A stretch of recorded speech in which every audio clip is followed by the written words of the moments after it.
Welcome to True Crime and Celebrity News. If live breaking news and court trials and following true crime your thing, please consider subscribing to my channel, and if you see what you like in my content, please consider giving the content a thumbs up.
Okay, hey y'all. I was on mute that whole time. Thank you for joining me. This is True Crime and Celebrity News. Don't forget to like, share, and subscribe. We're back at it again. We're doing a trial out of Nevada. So a quick rundown of the trial. This is Jonathon Willette. I'm pretty sure that's how you pronounce his last name. And this is day 1, part 1. That's why I'm late. I was waiting for them to re-upload the part 1 because I guess they had to do some editing to it. But this crime is 2 years old. And the judge says we have got to get this tried. So here we are. But the trial of a Las Vegas woman, Devyn Michaels, began Tuesday afternoon. She's charged with second-degree murder in the death of her boyfriend, Jonathon Willette, who was found decapitated. Michaels had previously withdrawn a guilty plea, insisting she wasn't the one who carried out the beheading. Prosecutors say she admitted to attacking Willette with a wooden stick, but never confessed to the decapitation itself. If convicted, Michaels faces life in prison. So she had been in court previous, something with the child. And the judge had let her off on probation. And I guess they were trying to work on their relationship. But the funny part of this whole story is she was married to this man's son. So Jonathon has 2 daughters with Devyn.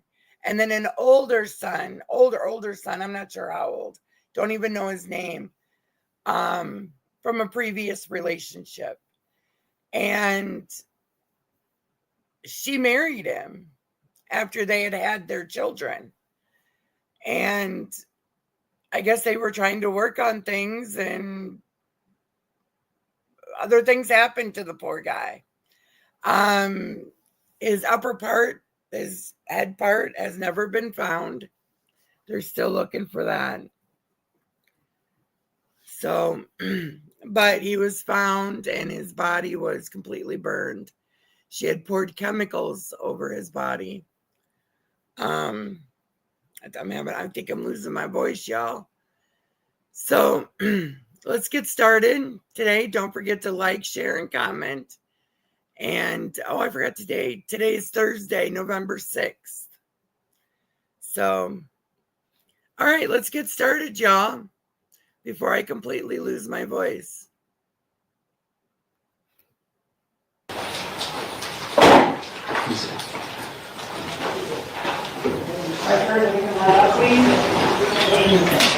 you guys going to be prepared when Mr. Droskowitz gets here? I'm sorry? Are you guys ready to go when Mr. Droskowitz comes in? Yes, Your Honor. So the plan is I'm going to read the preliminary instructions and then we'll go ahead and open. You guys have tested out the Yes. technology? Everything seems to work. Oh.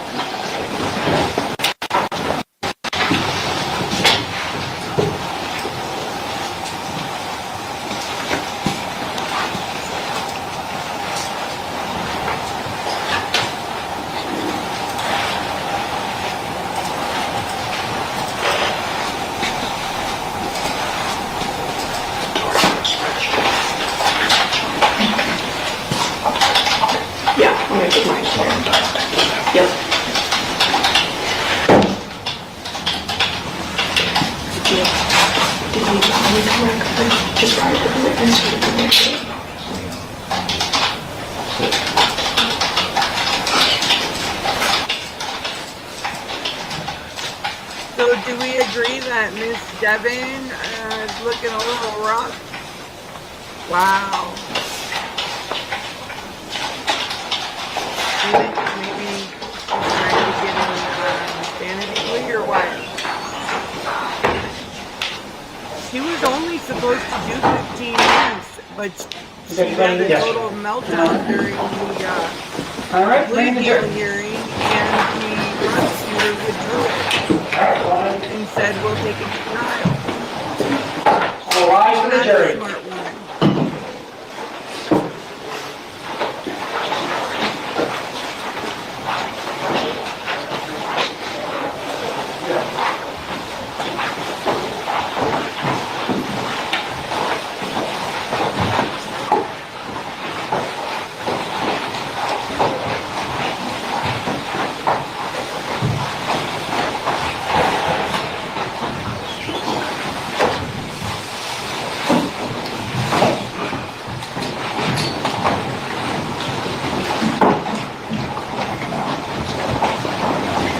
Please be seated. Your Honor, the jury is all present and accounted for. All right.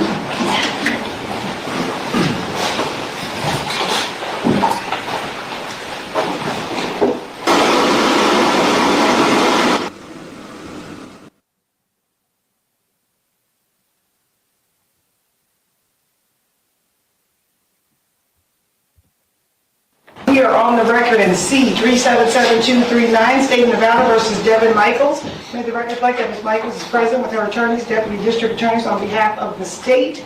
Do both parties stipulate to the presence of our jury? Yes, Your Honor. All right, and are you guys ready to begin? Yes, Your Honor. Yes.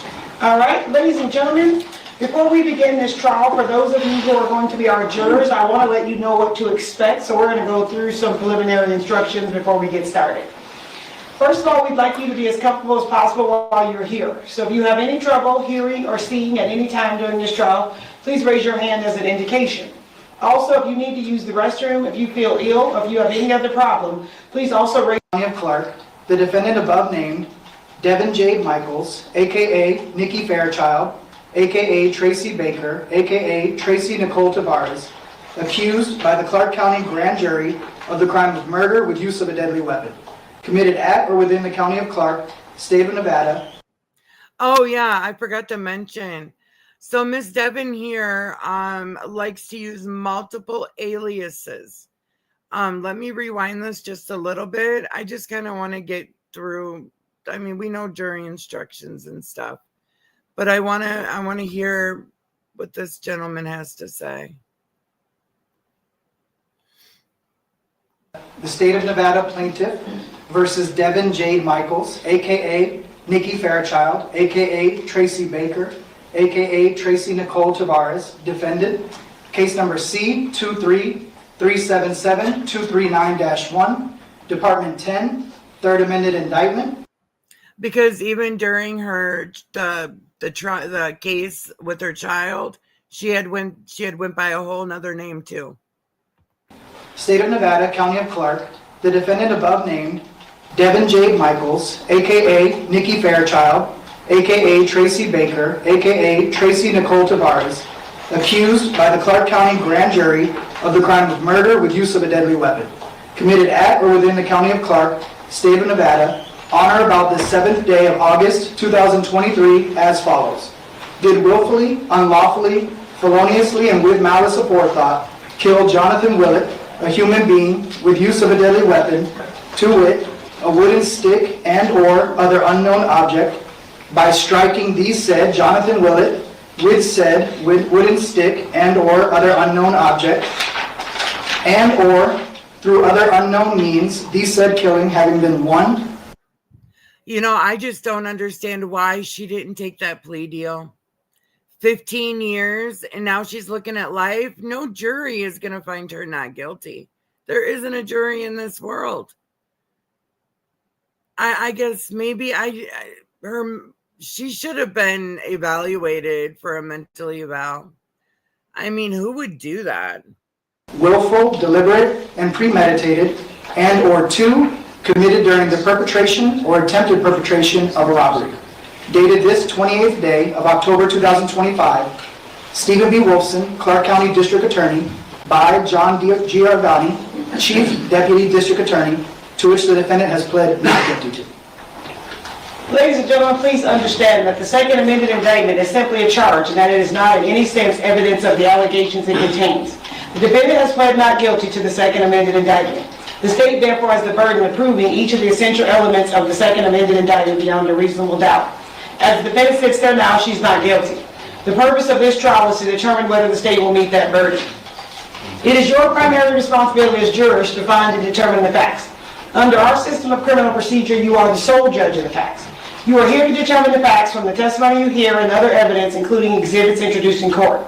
It is up to you to determine the inferences which you feel may be properly drawn from the evidence. Ladies and gentlemen, you must base your verdict solely on the evidence presented in the courtroom and the instructions from the law that I give to you. To protect the integrity of the jury process, it is very important that you do not do any independent research about this case until the jury has reached a verdict. Ladies and gentlemen, there is a lot of media coverage in regards to this case, but it is very important that you do not watch any media coverage of this case or you do not do any additional media searches on your own about this case. You may not visit any location involved in this case. You must decide and introduces the evidence. If the attorneys on both sides stipulate to the you also must not consider anything which you may have seen or heard when court is not in session, even if what you see or hear is said or done by one of the parties or by one of the witnesses. In considering the weight and value of the testimony of any witness, you may take into consideration the appearance, attitude, and behavior of the witness, the interest of the witness. Even the lawyer that was there for her plea deal, he didn't want it. He's like, Judge, I want to withdraw from this. He wanted no part of it, none. And she was like, he won't even talk to me. Okay, here we go.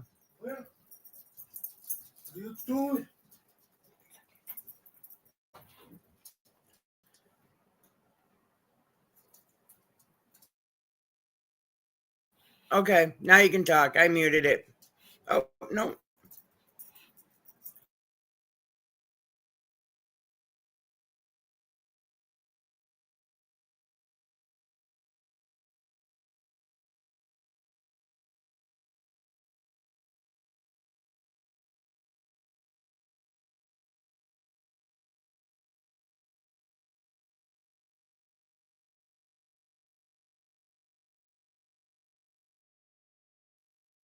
At the conclusion of the evidence, I will instruct you on the law. You must not be concerned with the wisdom of any rule of law stated in these instructions or the instructions that I will read to you after the evidence is in. Regardless of any opinion you may have as to what the law ought to be, jurors go to the jury room to decide the case. Do not let note-taking distract you. You should also the witness. Do not retranslate any testimony for other jurors.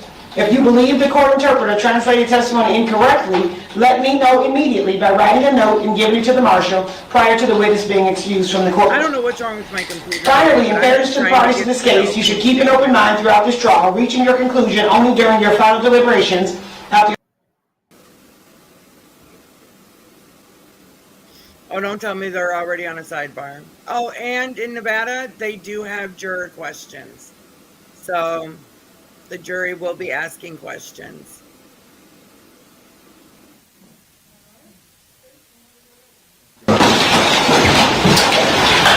On August 7th of 2023, the defendant, Devyn Michaels, brutally murdered and savaged the body of her ex, Jonathon Willette.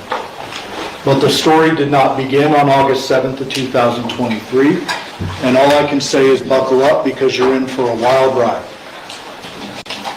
This is Jonathon in life.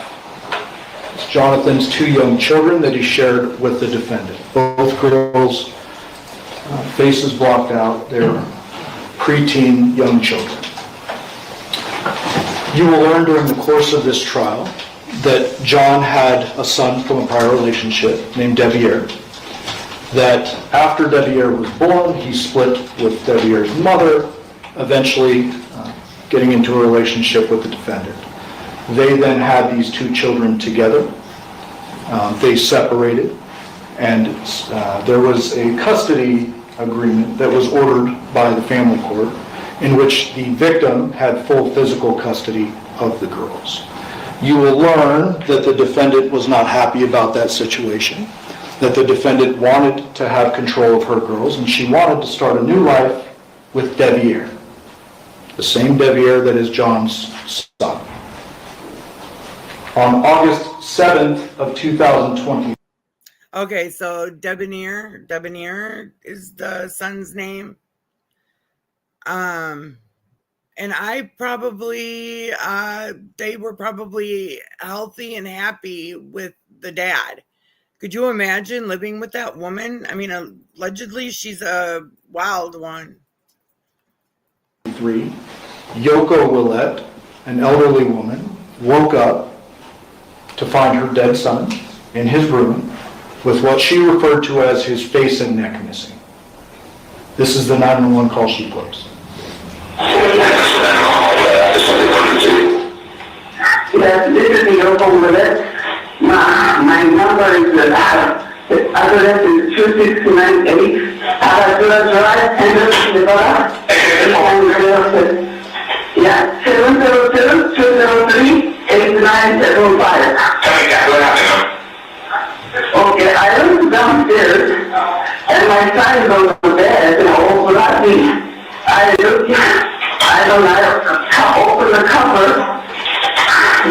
nothing, I don't know.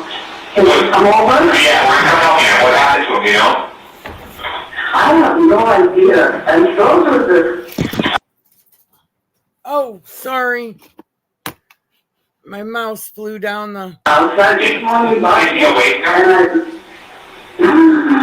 Is he awake? I think he's dead.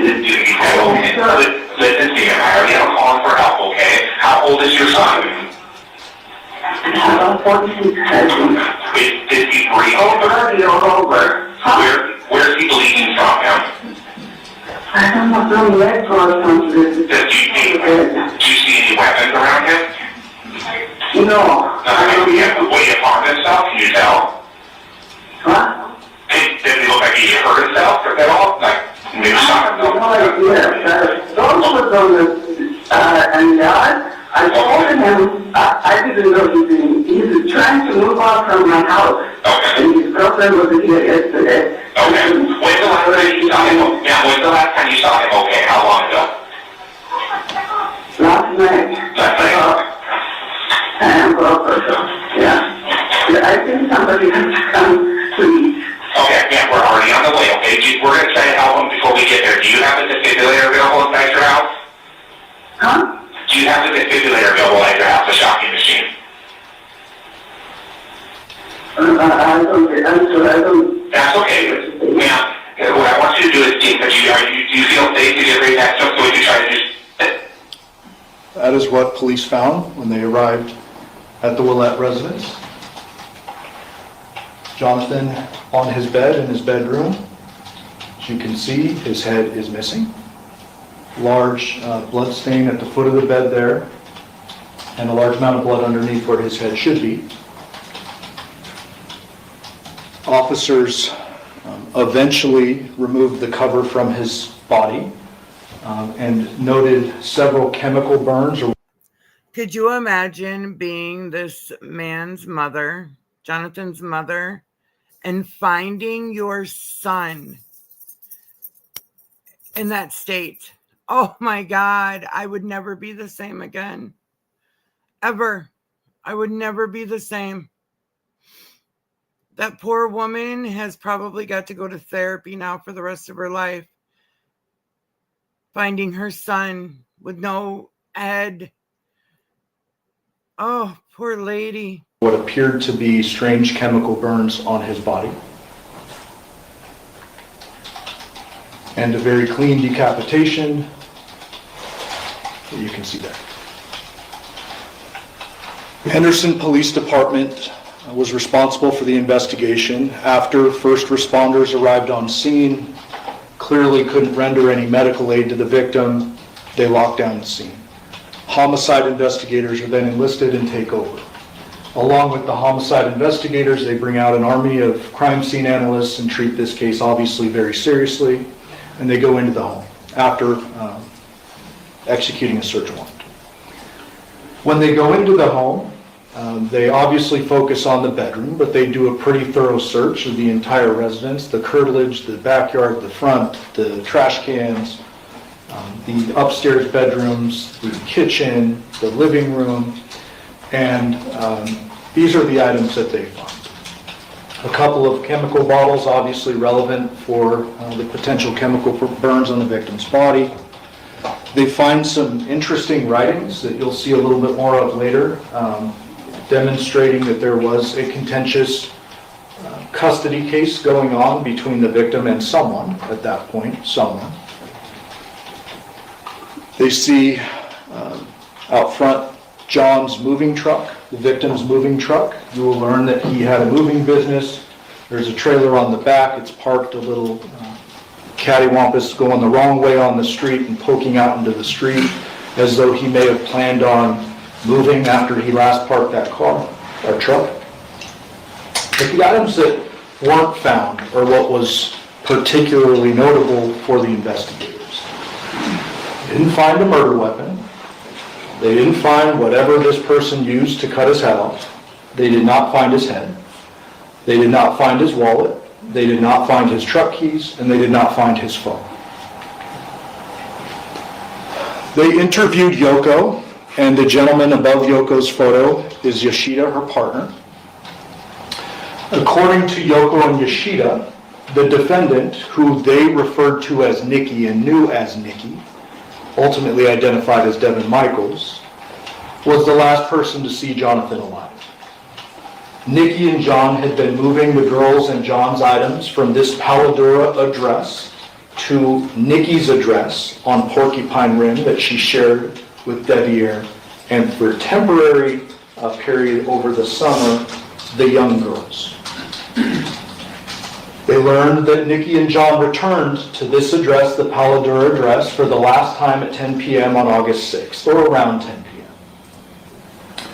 They learned from Yoko that about 1 a.m. she was going downstairs for a glass of water and ran into the defendant, who she will describe to you when you hear from her as she appeared to be startled to see me. The defendant and Yoko have a conversation. It's relatively brief. Yoko's in the kitchen cleaning up some dishes. The defendant has now entered the kitchen, and they begin to talk when the defendant tells Yoko, John's asleep. Don't go in there. Those aren't her words. You'll hear this through the course of the trial. She says, John's asleep. He's passed out. We have plans for him to move some more stuff in the morning, kind of don't bother him kind of thing. Yoko then noticed that the lights were on in John's room, but decided, hey, if he's asleep, I'm not going to go in there. She returns back upstairs. Yoko went to sleep, leaving Nikki, or the defendant, alone in the home. You will learn very clearly that there were only 4 people in the home at the time of this incident: the victim, the defendant, Yoko, and Yoshida. Yoko also will tell you that around 8 a.m. she found John without a face. You probably heard from the 911 call, there's a bit of a language barrier. She'll do her best to describe what she initially saw and the shock, obviously, that ensued. So the defendant is the last person to see him, so investigators are very curious to speak with her. Homicide detectives summon her to the scene. They get a hold of her via a phone number given by a neighbor. She answers that phone. It's her phone. She agrees to come to the scene, leaving Devier and the girls are with the defendant as well. She, in her initial interview, says John is her ex. They share the 2 children together, that they spent the whole day together on August 6th, moving, shopping for the girls' school supplies, etc. Everything's normal from her perspective. That evening, they were moving the girls' things into her home on Porcupine, and she was, in fact, at the Paladura residence last night doing that. She would go on to describe it's a normal night, there's nothing out of sorts, and that John was alive and well in the garage when she left. Remember that. Further investigation, of course, occurs. Homicide detectives are treating this very seriously. You will learn from many of them that when a homicide such as this comes in, they divide duties. There's too much for one person to do, and so although there is a lead detective who goes by the name of Dennis Ozawa, Detective Ozawa was not in any way the only person investigating this case. He had an entire team, and you will hear from many of those people. You will learn that one big thing in the modern days of investigation is videos, video cameras. They're everywhere in our valley, so they canvass all around. The Paladura residence is kind of right in the middle of all those yellow markers. They canvass all these different addresses for anything who saw, heard anything, and anyone who had a camera. Some of those were fruitful, some of them were not. They knocked on the doors where video cameras were visibly present. They even knocked on doors where they weren't present in the hopes that maybe someone saw or heard something. And they gathered a lot of footage. We're going to do our best during the course of this trial to streamline it for you. There's hundreds of hours of footage, and we're going to present it in the best way we can. They also learned that there is a neighbor directly to the left of Oh, good. We like lots of footage, lots of videos and pictures and stuff like that. We need to find out who if she claims she didn't do this, we need to know who did. So hopefully one of those videos will show us, right?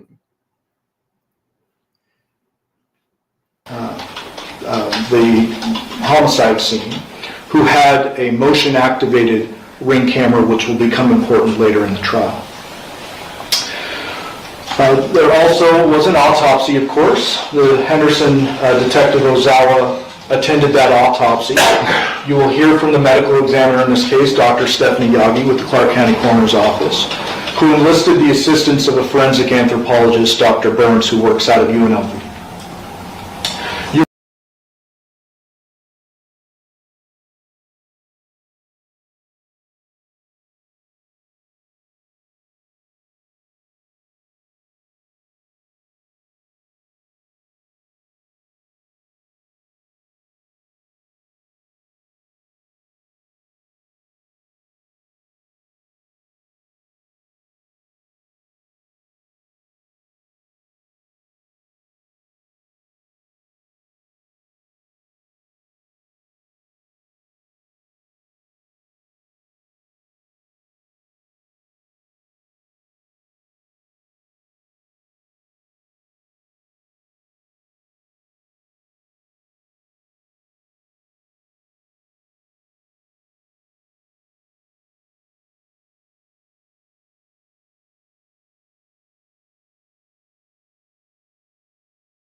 You will learn that Dr. Yagi surmised that the cause of death was homicidal violence. Sorry, y'all. I had a quick phone call that came through. Do you guys think that maybe they should have? And you know what I don't understand is I copied and pasted his name several times. I don't know why it's spelled different in each spot. And they're spelling it different. So I don't think they know how this man's name is spelled. But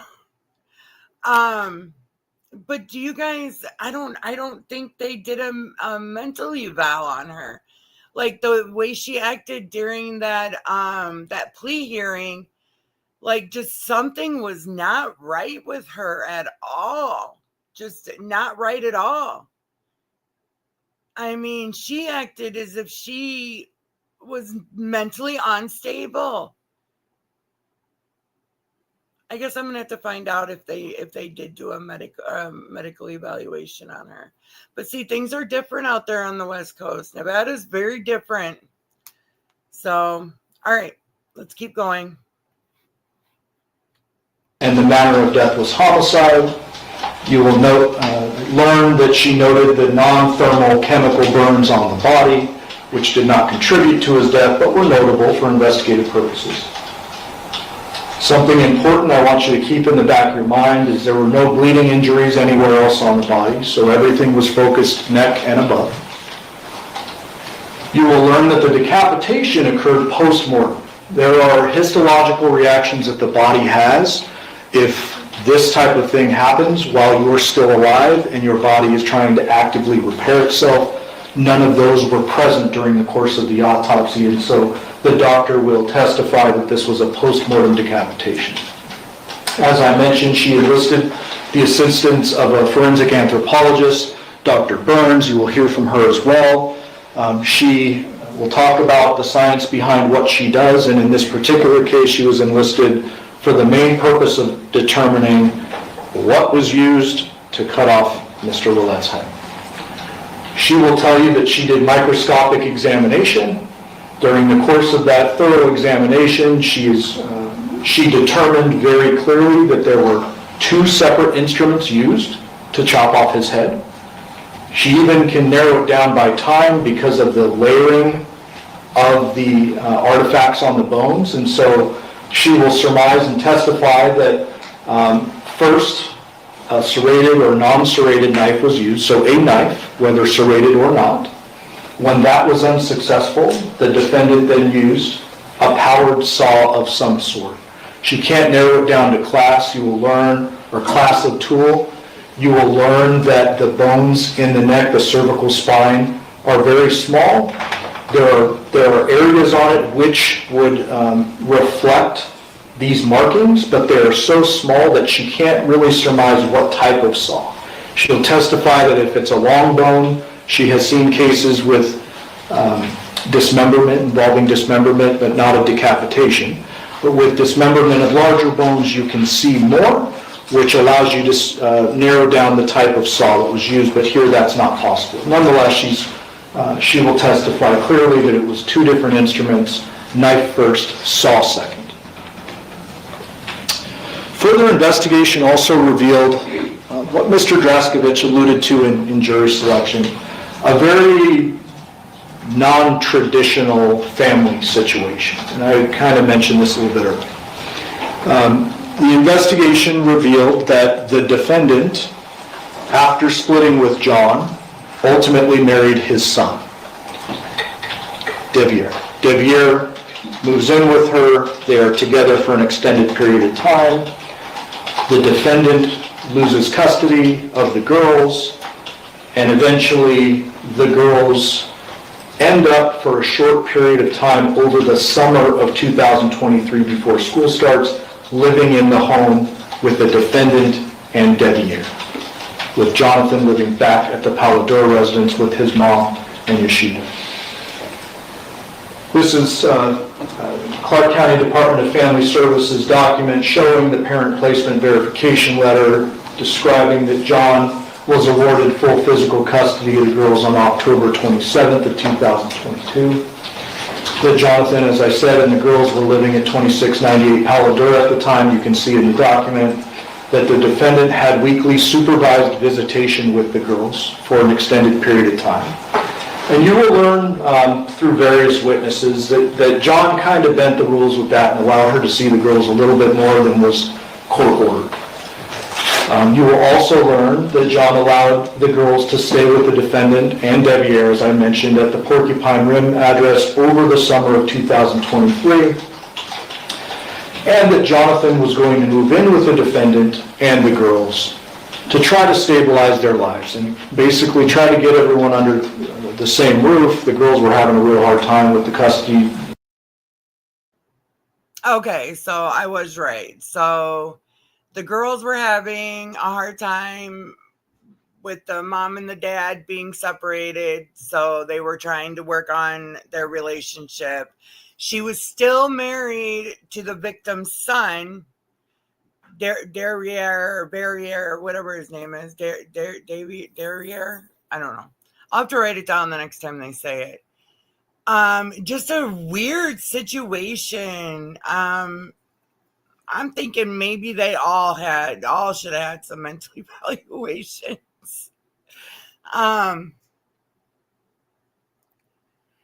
Yeah, it's crazy. I'm glad I did this case. It's a wild one. We're in a wild ride. So, okay, here we go. Situation, and his main focus was the girls. Obviously, with all this information they have gathered, the defendant is now a person of interest. She's the last person to see John. She's been over there very close in time to his murder. There's all these ties. There's the custody paperwork I showed you earlier, the writings that were in his room. And so they respond to Porcupine Rim.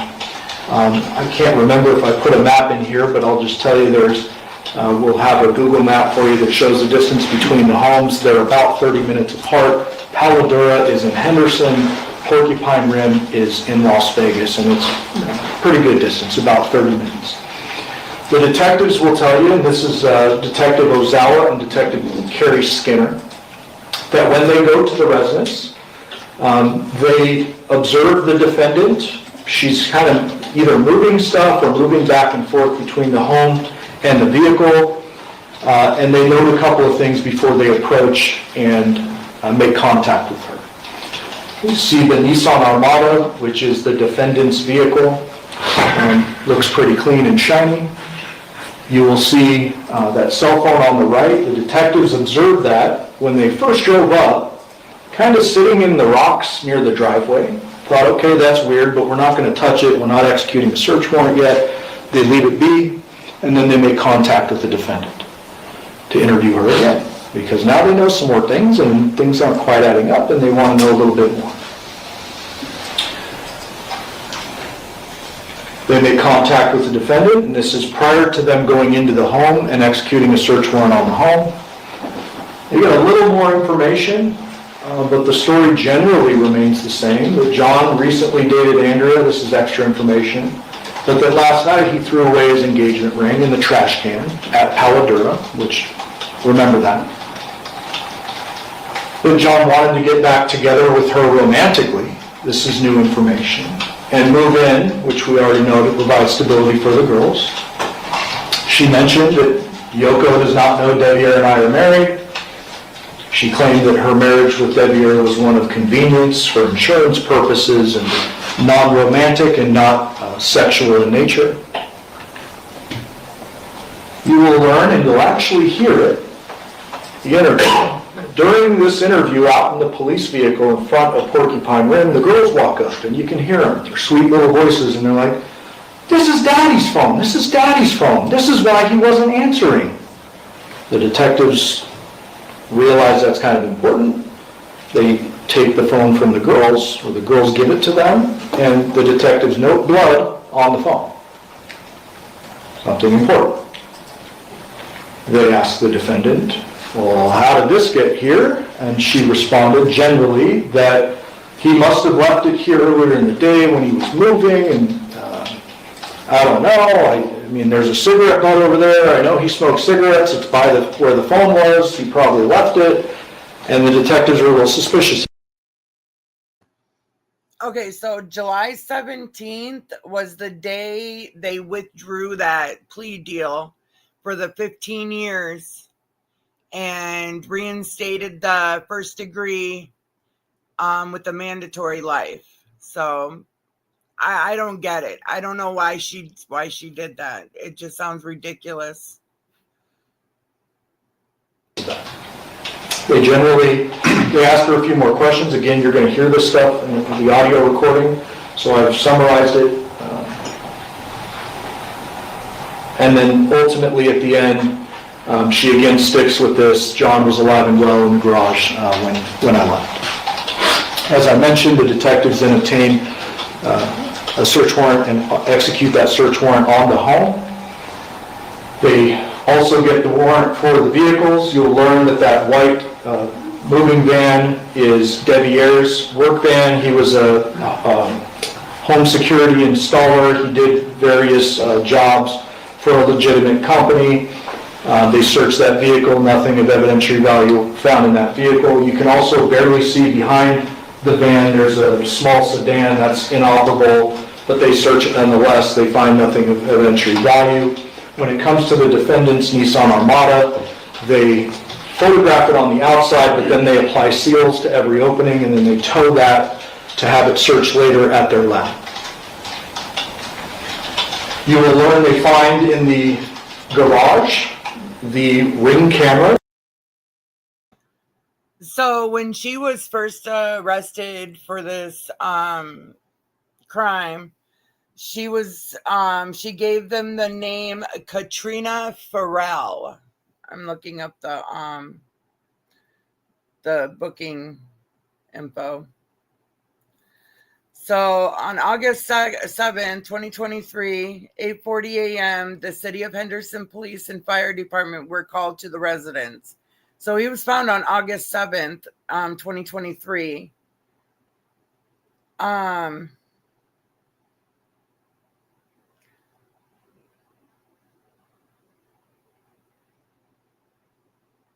So, yeah, she was going by Katrina Farrell at the time. Because remember, she's got many aliases. Maybe I'll write down the all her aliases and put them in the comment box. From John's home. A little weird. They grabbed them up. They seized them pursuant to the search warrant in the hopes that maybe since these are the cameras from John's home, it captured something. There is no footage, unfortunately, associated with it. They issued administrative subpoenas and attempted to obtain footage from Ring. There was no footage because he didn't have the right account to store the Ring footage in the cloud. And I'm butchering the technical terms, I'm sure, but you'll hear all this from witnesses. They also noted that there was no SD card in the cameras themselves, but nonetheless, they took them, they seized them pursuant to the search warrant, just to make sure. You will also learn they find several defendants' writings throughout the home describing kind of the relationship with Devyn, not exactly how the defendant described it to them to begin with. Very importantly, they find the defendant's purse. Inside her purse, they find the victim's social security card. So this is a good thing to know too, that that Devyn told the judge she was not an abusive person days after police suspect she decapitated her father, decapitated father, her children's father.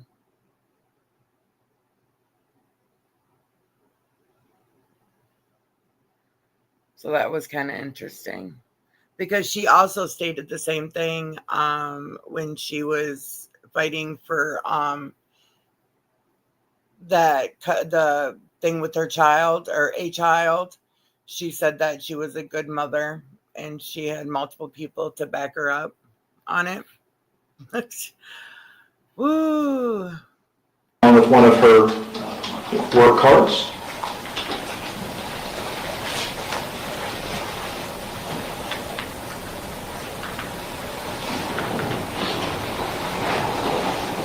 This is the defendant's bedroom. What I've circled there is basically her underwear drawer.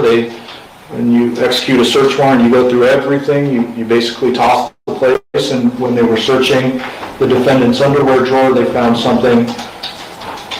And my mouse is freezing on me here.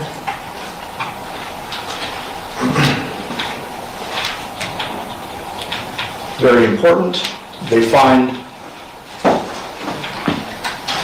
several layers of knotted plastic bags, and inside they find the victim's wallet, current identification, and his only set of truck keys.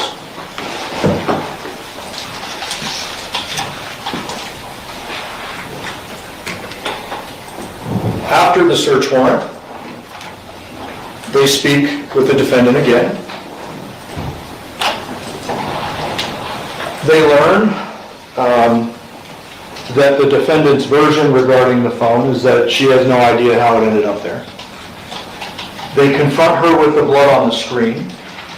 She initially says, "Oh, I don't know," and then she says, "He cut himself moving." Remember when I talked about the autopsy earlier, no other bleeding injuries on the victim's body, remember that? She claims he cut himself while he was moving. There's no evidence to suggest that. They learned John wanted to move in with the defendant so we could have the girls under one roof and parent them. They further learn, although they already kind of know this, that John has physical custody of the girls, and the defendant claims she plays nice with him to kind of keep access to the girls and keep things kosher. They also learn, which is very important, that John was moving in quicker than she expected. They learn not only from the defendant but other witnesses, that this idea of them reuniting for the children had been discussed for several months, but that on this night, on August 6th, John began loading stuff into the truck when the defendant is loading up the girl's stuff into the truck. And she kind of realizes for the first time he was serious about this and this is going to happen. And you learn that that's when the walls start closing in on the defendant and she makes the decision she made. The detectives confront her with the fact that there is no notifications on the phone when the girl's provided. It's black, they open it, and there are no notifications on the screen. But that she had contacted him several times the night before, and that those notifications should be there based on the timing of the phone arriving at her house. They ask her, before telling her what they have found in the home, they ask her, hey, do you have any idea where John's wallet would be? She says very unequivocally, no idea. They then say, well, hey, we kind of found this ID in this wallet in your bedroom. And she then changes her story and she provides a version, again, you will hear this, an audio recording, in which she says it was back at the Paladura residence, she had the plastic bags open and John placed his items into the bag and she tied them up right in front of them. And they confront her when the story doesn't make sense over and over, and that's kind of the story she sticks with regard to that.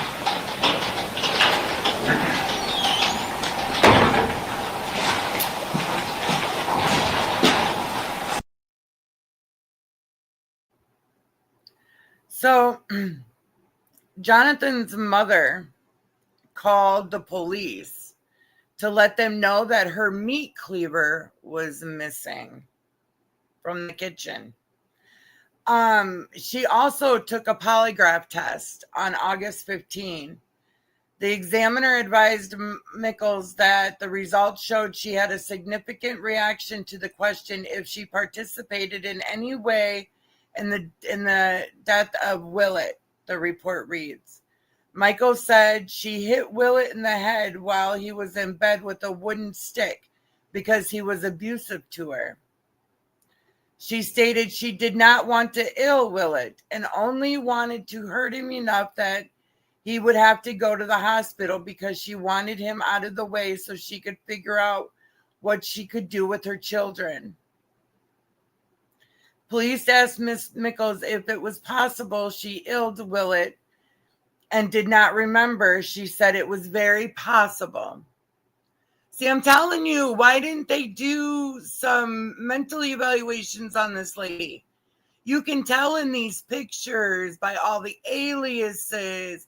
She's in her, and now today, while she's sitting there in the courtroom, you can tell something's wrong. Something is not right with this lady. She's got bipolar disorder, maybe, possibly. I don't know. I'm not a doctor, so. All right, here we go. You will learn there was an extensive follow-up investigation after that interview. Although things weren't adding up, although things looked very strange, the detectives did not rush to judgment and arrest her right there. Although all of the victim's property is inside her home, his blood is at her scene, they don't arrest her right there. They choose to do follow-up investigation. You will learn there was fingerprint analysis that was done. Nothing really of evidentiary value comes of that. You will learn that DNA processing was done, that the victim's blood was in fact on the phone at her house, and that the defendant's DNA was on the knot of those plastic bags where his property was found inside. You will also learn that an extensive digital investigation was done, and that was in the form of video surveillance, digital forensics, meaning phone dumps. They take the actual devices found. There's 11 found inside her home, including the victims. They plug it into a machine. They'll talk about the technology. They're able to extract the data from the phone, and they find several things of note. They also do a call detail record investigation. And that is the records that your cell phone maintain or are maintained on your cell phone, everybody's cell phone, with the company you use for service. And those records not only show incoming and outgoing messages and calls, but they also show location data, because every time you place a call or receive one, you are pinging on some kind of tower and leaving a trail of where you've been. Not a precise trail, but a general trail of where you've been. They also pull Burla. Burla is a lot more precise than the cell phone towers. That is an infotainment system inside the Nissan Armada. And they're able to extract that data, and I'll show you that in a moment. They very clearly get a timeline based upon the Burla. The defendant's vehicle is at the victim's home by 10 o'clock at night. The vehicle activates but does not move at about 11 o'clock at night. The vehicle leaves the home for good at 2:04 a.m. 2:04 a.m. on August 7th. And you'll see that in a moment. I've noted here that the video surveillance, DFL, and CDR rule out Devier. Obviously, he was interviewed. You will hear from him during the course of this trial, but they treat him as a suspect. Obviously, there's some fishy circumstances. They're not just pinning this on the defendant because what she's saying doesn't make sense. They're looking into both the defendant and Devier and others. The video surveillance that I'm referring to is kind of wide-ranging. There is one particular camera you're going to learn about that was near the Porcupine Rim residence, the defendant's home. That is a full-time camera. It's not a motion-activated camera. That allows them to see the home, see what vehicles left, came and went at any given time, and they clearly rule out Devier from that video. In addition, I mentioned earlier, there's video surveillance from next door to the victim's home. That captures the defendant at around 11 a.m. going to her vehicle, moving it slightly, and then ultimately leaving. Gotta love technology. Here are a couple of additional clips from video surveillance. The one on the left is the defendant with the victim the night before when they're doing the moving. It shows us that they are together, that no third party is present, it's just them. They go into a store, they buy an item, and they leave. And then 2:28 a.m., the defendant is alone. It kind of clipped off on this particular picture, but the defendant is alone in her vehicle after she leaves the residence and goes back to her home, ultimately landing there about 2:46 a.m.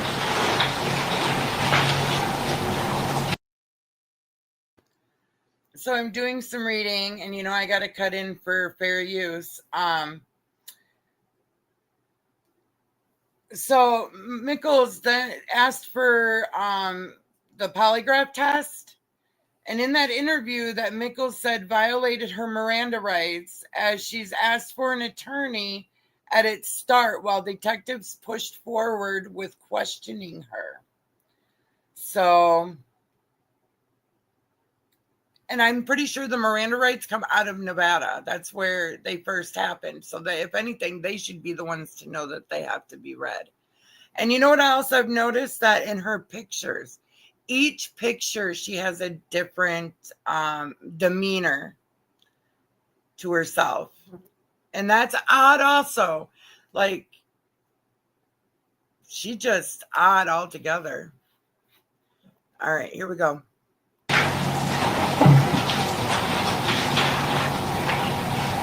Those digital forensic examinations I mentioned become relevant, especially when it comes to Devier.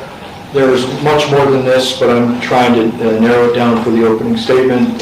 This particular message was sent from Devier to the defendant. As you can see, at 10:36 p.m. See you when you get back. I'm going to sleep. Girls are in the living room.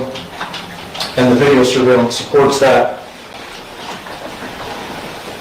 This image you're seeing now is the CDR cell tower location data. There is much more to it when the witness testifies. There's a bunch of animated videos you're going to see.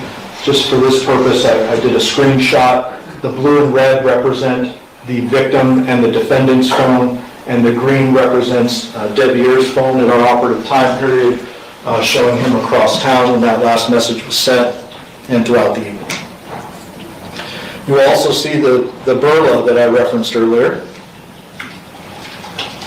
As I mentioned, burla leaves actual GPS breadcrumbs, like by the foot. So as opposed to just a tower you're hitting on, this is actually showing the track.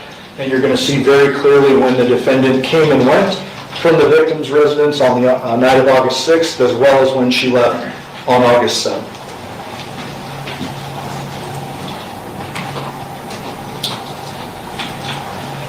After all of this information is gathered, it's very clear that the defendant did this to the detectives. They make the decision to place her under arrest for murder with use of a deadly weapon.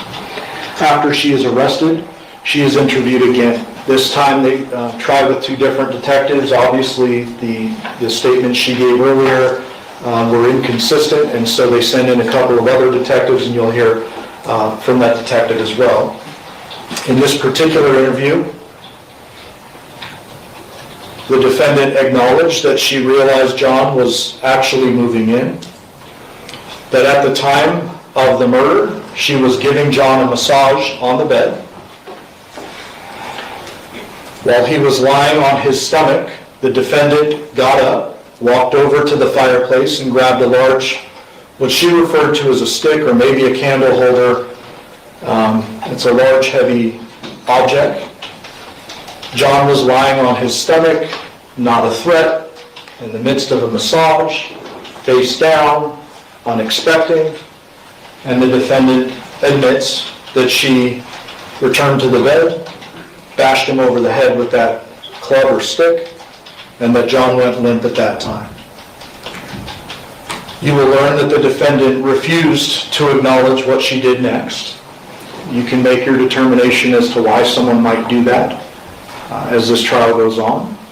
But she refused to tell detectives what she did with John's head or with the weapon, that those items were never recovered. And so you need to put together the pieces, as the judge just described with the rain example. You will learn that this is the reality of the situation before John was killed, and that the defendant wanted John out of the picture. This is the future that she saw, that she wanted, and the only way to have that future was with John out of the picture. Thank you for your time and attention this week. We truly do. Oh, so that's John's son here with his sisters, pretending to be a family with this woman. See, she's got different hair color, a different look on her face. I don't know, but I don't know why they didn't do a mental evaluation on this lady. Ugh.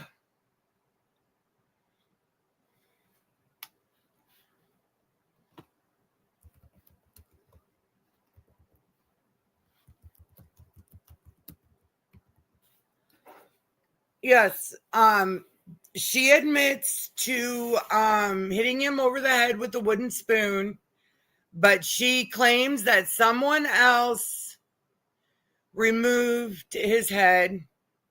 She claims the state had deleted many messages from different social medias or different places where there's been messages back and forth. I don't know with who.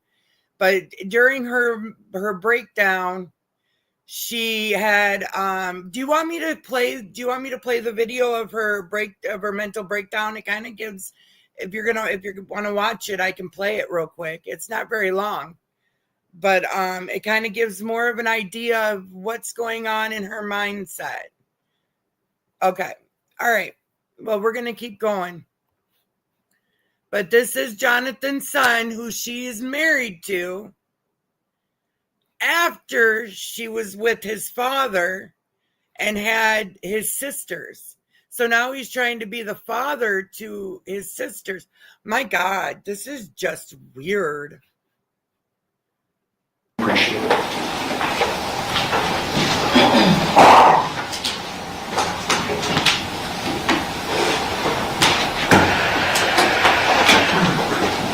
Is the defense going to give an opening statement? Yes, we are, Your Honor, and if we could have perhaps a 5-minute recess. Thank you. Okay, ladies and gentlemen, we're going to take a brief recess so we can get the technology set up for the defense's opening statement. During this recess, you must not discuss or communicate with anyone, including fellow jurors, in any way regarding this case or its merits. either by voice, phone, email, text, internet, or other means of communication or social media. You must not read, watch, or listen to any news or media accounts or commentary about the case. You must not do any research, such as consulting dictionaries, using the internet, or using reference materials. You must not make any investigation, test the theory of the case, recreate any aspect of the case, or any other way investigate or learn about. So that was the state giving their opening statements, and now this is the defense, her team, giving their opening statement. So let's hear what they have to say.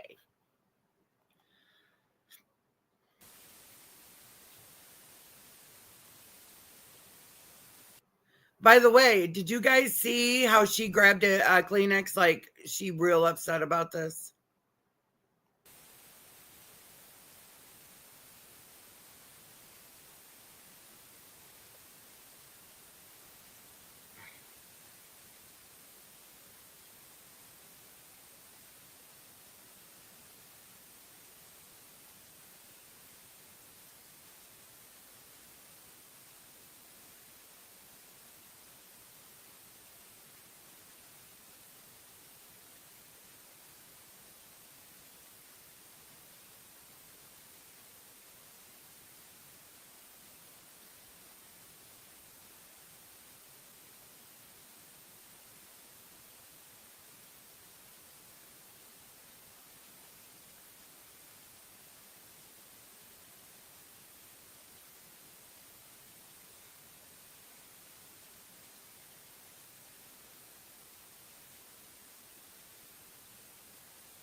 She just looks wild today.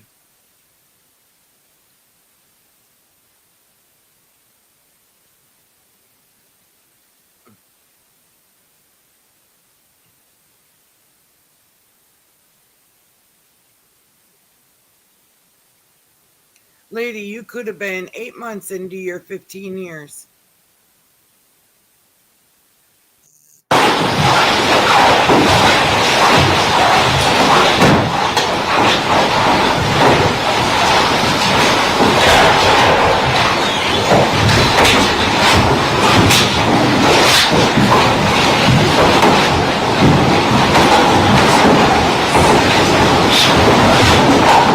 Please be seated. Your Honor, the jury's all present and accounted for.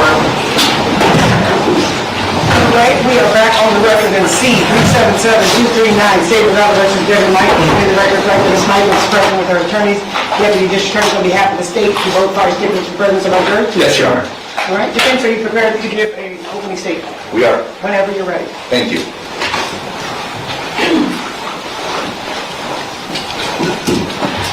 Leo Tolstoy, perhaps one of the greatest authors of all time, in his first book, first novel, Anna Karenina, wrote, first sentence, all happy families are the same.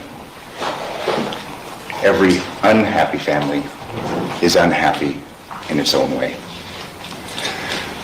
Her Honor asked whether we were going to give an opening statement. An opening statement, as Mr. Giordani had laid out, is a time for each side to stand before you and tell you what the facts are. It's our chance to give you a roadmap and explain to you what we feel the facts and ultimately the truth are. Oftentimes defense attorneys sit back and wait. Don't want to show anything. Let's see what they've got. This case, we're not doing that. We're going to get right out in front of this case and we're going to tell you what's really going on and what the state and what their investigation is missing. Initially, Mr. Giordani had said, well, buckle up, and I'm telling you, buckle up. You know, oftentimes in the intricacies and the complications of human relations, things get unsavory. Things are immoral. I'm going to be showing you things right now, not in a sense to offend you, to cast blame necessarily on the decedent in this case, but to give you a true picture of what was really going on with this unhappy family.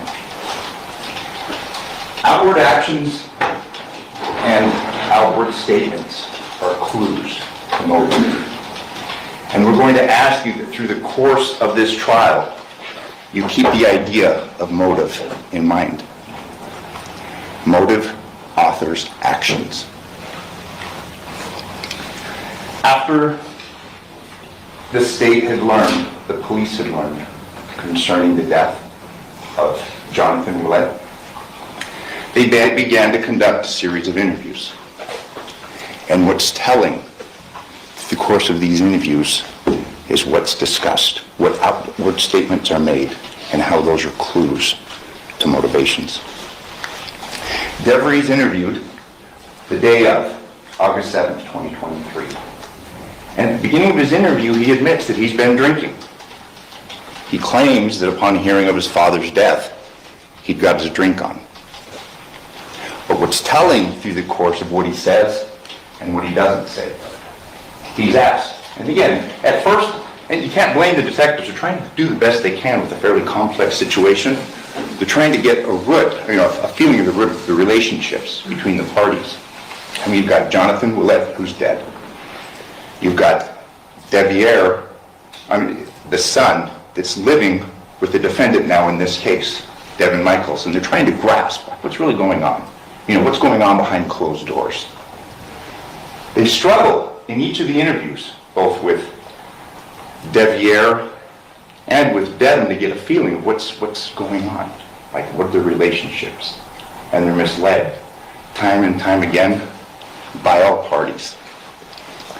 In this interview, the first of which that Devyn has, they're trying to get a handle on this idea of this marriage and the relationship, and they ask him, "But you're saying that you guys are married more out of convenience, not like you guys actually love each other?"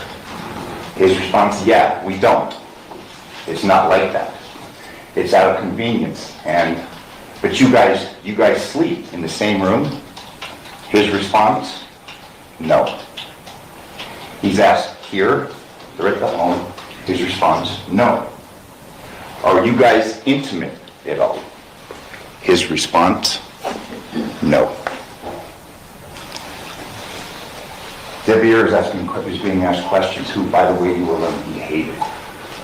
And he's lying about the relationship that he has with his wife.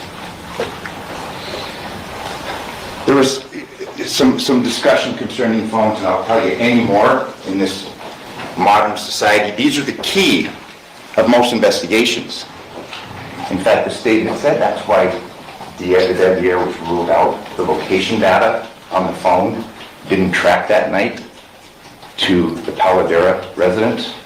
That's easily solved. It's easily explained. It was left home. That's it. There are other cases that have been of some notoriety that happens. People know now. They track you on your phones. You're going to learn that Devyn knew this and the importance and the significance of this clue to this hidden secret. This was no marriage of convenience. We have out here the wedding ring that you'll see in photos that both Devyn and Devyn wore.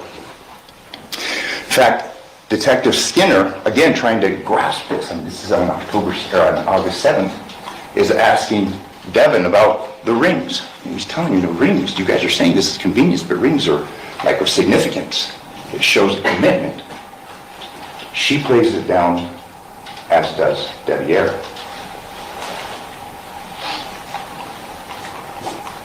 This marriage of convenience is belied by the facts. You have to ask yourself, as these facts unfold, why is Devyn covering for Devyn, and why is Devyn covering for Devyn? This is no sexless union. And again, this isn't to offend, this isn't to shock, but this gives the nature of what's really going on and why that statement was so untrue. I mean, these are pictures taken from their respective phones, and you can see the timestamps and this will be admitted to you, and you will be able to consider this in reaching the appropriate verdict in this case. This participant, this is a voicemail, 4/27/23 in this sexless, non-intimate marriage. Will you make love to me tonight? I just want to feel you better. I just want to flow, just as you touching me, just in my body, you just in yours. I just want some passion tonight, please. These are photos recovered from her phone that were taken from her phone, 5/17/23. And again, they're sexual in nature. Okay, so do y'all remember the Monica trial? She unalived the man Robert Baker. Well, Miss Michaels here was married to Robert Baker. Yeah, I forgot to tell y'all that. She was married to him. Wow. And the poor man died by another woman's hands. However, what detectives didn't learn is that this relationship wasn't something that was being frustrated by Jonathon moving in. This relationship had gone on for years before. See the picture of Devyn 125, it was modified, access 1227. It goes back 7 years.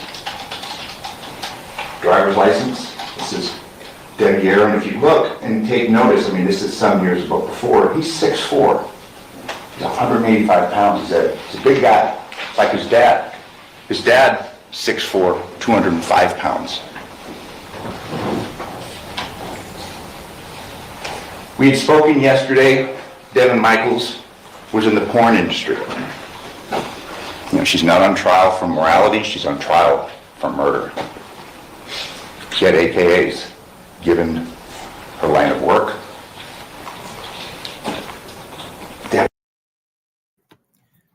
Yeah, I also forgot to mention that she was in the corn industry.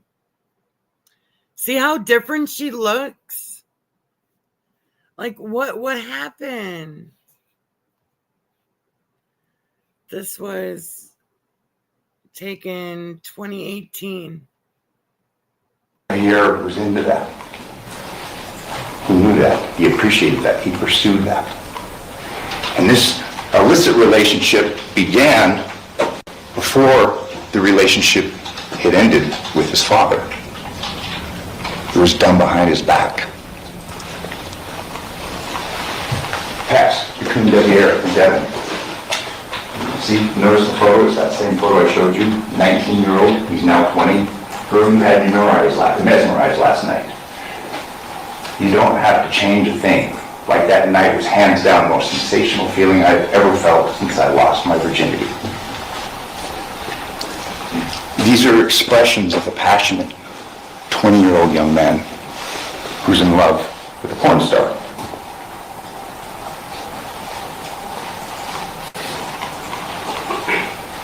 See the dates? Modified 9/3/16. That means it was looked at 7/18/26. We've got Devyn 20 here. And I'm going to show you photos to show the identification of what's going on. Oh, that's Jonathon's son. So she took his virginity. Oh my God. So she took his virginity. Oh, wow. This case is wild. Yeah, they said it's going to be a wild ride. Going on. You've got a penis shot taken from her phone. And you see up in the corner, it's Devyn. So it's the case, the facts will show and common sense will dictate that this isn't a case about her wanting to be with Devyn and she kills Jonathon. She's been with Jonathon. What happened? On August 7th of 2023, this Devyn was getting kicked out. He was no longer going to be a part of this relationship because the dad he hated, was coming in and not only taking his home, but taking his wife. Again, 2016, and this shows the length. And this isn't everything, but we're trying to just present this to you now so you have an idea. You can... Okay, so now I know where this case is going. She's trying to say the son did this because he kicked him out. The dad didn't want him there anymore because he knows of the relationship between him and Devyn. And if the son's living there, how is that going to work? Appreciate the motivations. Tracy, you put the biggest smile on my face. You haven't seen it already. You are the first thing on my mind in the morning, but I can't kiss you in the morning sad, but boy, when my lips touch yours, it feels like time stops. For you, my heart races 1,000 miles and never skips a beat. When I have you in my arms, you may as well start a fire in my chest, because no one can make me feel like a melting stick of butter like you at your best. Just wanted to say you truly outdid the rest. This is 7 years before. Don't worry, at one point I'll be laying next to you, playing with your hair, scratching your back, and whispering something romantic in your ear. Again, the dates are telling.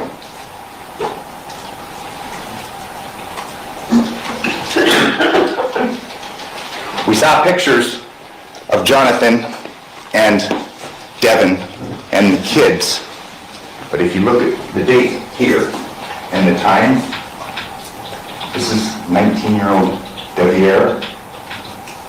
Jonathon's not in the picture. Same time frame, you see, screenshot, 8/23/16. There were a couple. And there were a couple behind Dad's back. Same photo, same time frame, modified 5/9/22. We're coming now to the present. There had been a long-going, torrid affair, which resulted in a marriage between a son and his father's former girlfriend. This is Devyn receiving a text from Devyn. See, 11/3/21, hope it's good. I was looking, it was good, but I'm looking forward to eating something else later. Her response, Arby's, his, if that's what you call that coochie, yeah, I guess so too. So it shows that this was consistent. Pictures of on Devyn's phone. You see modified extreme looked at 5/15/23. Capture time 5/15/23.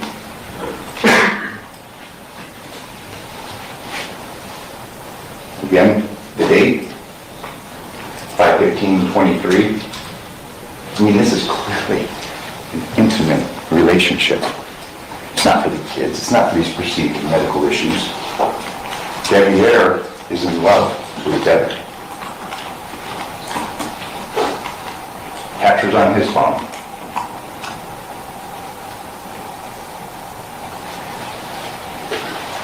You'll hear from Devyn. We may not have a moment that we discussed yesterday where I can't take it. I did it. Look at the motivations and why people say what they do.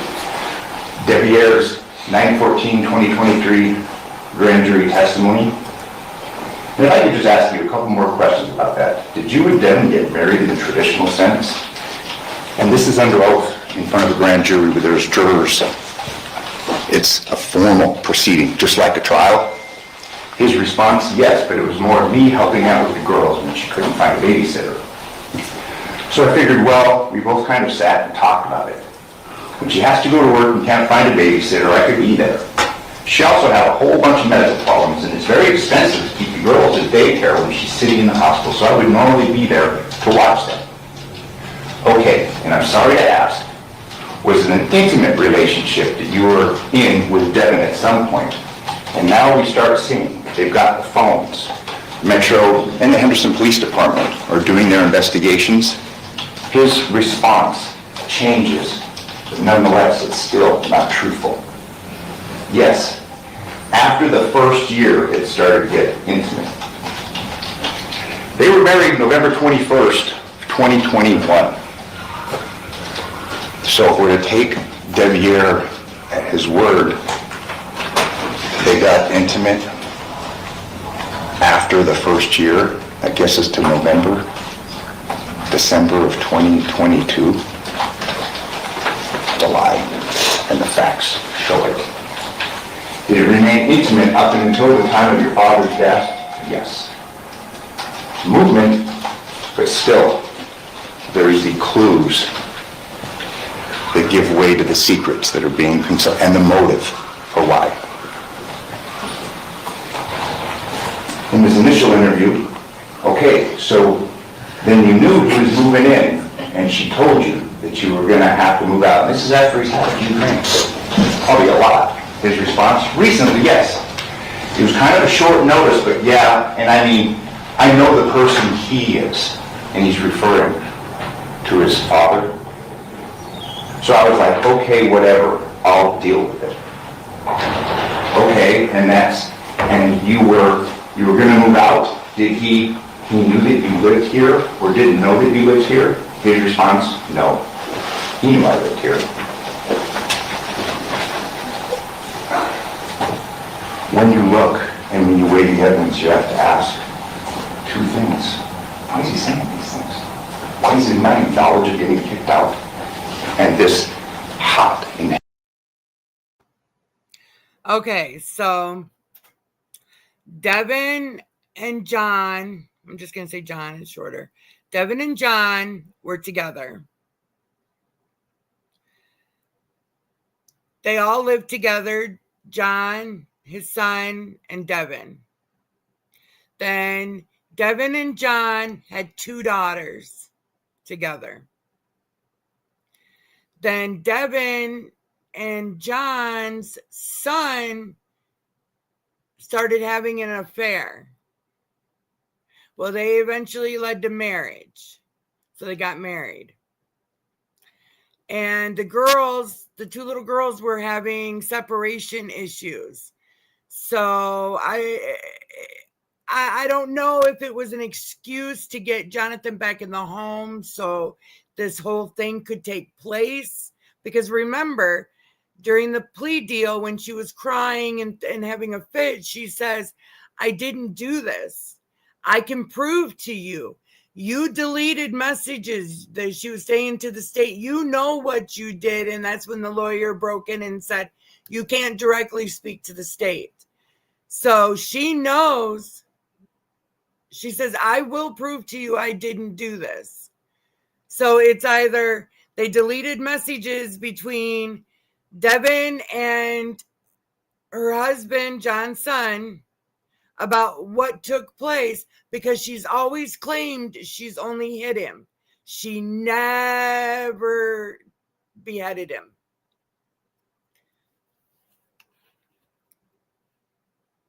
Heavy and sexual relationship that he's having with Devyn.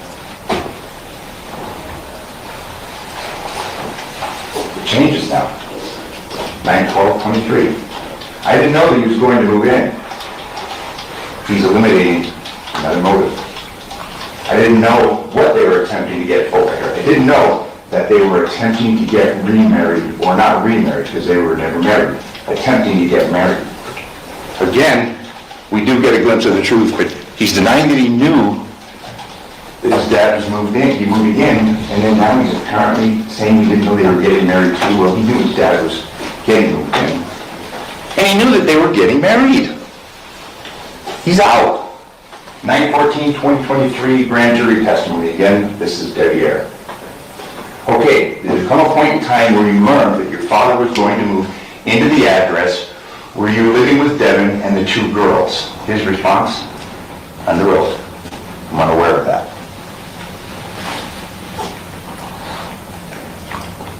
Okay, did you become aware of that? After I talked to the detective? Yes. Oh, okay. So that's something you learned after your father? So I just want everyone to keep in mind that in Nevada, the jurors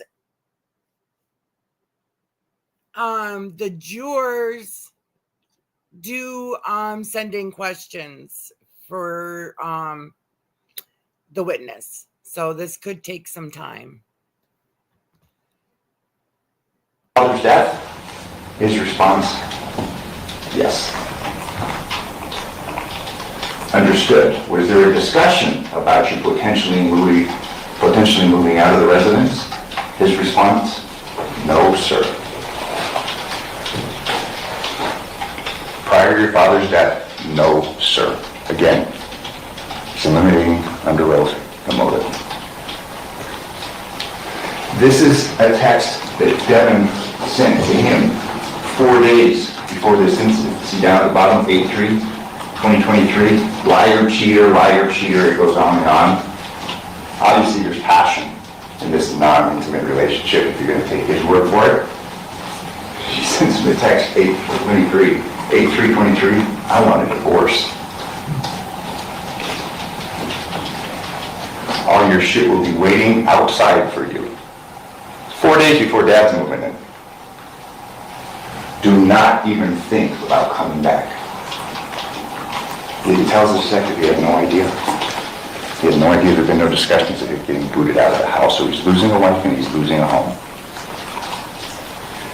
She states, keep your alcohol, just stay out of my life.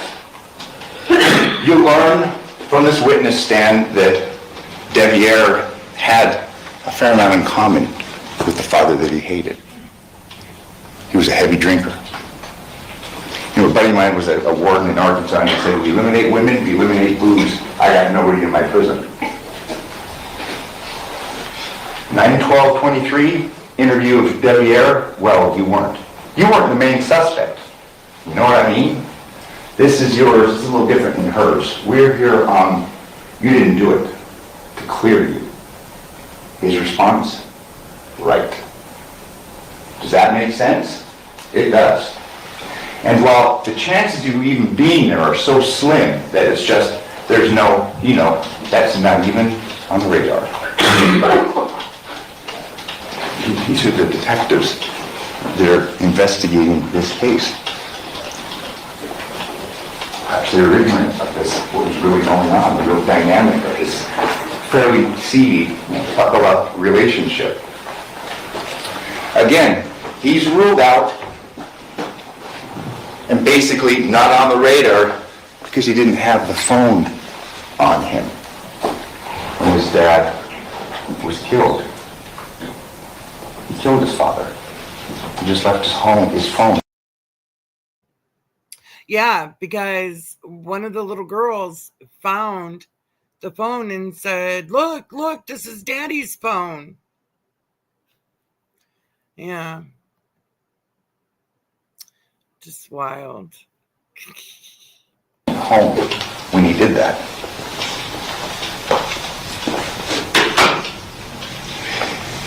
He's been very clear through his interviews that he worked at home trials. He has extensive knowledge of home security systems, and we all know that most home security systems, there's a phone element to it. It caches on your phone. You have a Ring camera, Arlo, any of those. Phone-based. And Devyn has a substantial amount of technical knowledge. He also installed home entertainment systems. You've had speakers put in, TVs put up. You got tools. Generally a Sawzall, an electronic knife, an electronic sodomy cuts through the drywall and through 2x4s. We know how that's at least one of the two instruments that was used to remove his father's head. Again, then I've addressed this. Why lie to police on 8/7, then again on 9/12, then lie to the grand jury on 9/14. Motives, author actions, outward statements betray secrets. He's repeatedly eliminated his motivation through the course of this investigation. And she's been complicit, whether she knew or not. She's complicit in this. We have Devyn covering for Devyn, and we have Devyn covering for Devyn. Here she is. This, and again, this is just scratching the surface, but these are photographs that are captured on Devyn's phone, just to give you an idea. And there's a long list. We could be here for much longer than we're going to. I mean, he's not on any cameras. Well, yeah, that's what he does for a living. He's aware of these are security systems. He installs them. He's aware of the angles, what they pick up, and what they do. And it goes on and on. But like I said, I won't keep you here for the rest of the afternoon, but these are all, and this is just scratching the surface of what's captured on his phone. I mean, this is sophisticated stuff. He has sophisticated knowledge. He's taking photographs of all this as part of his work. This is his handiwork.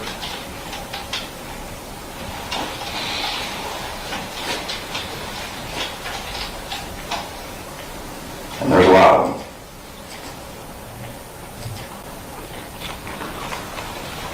I would submit to you the fact will show and common sense will dictate he knows how to stay under the radar.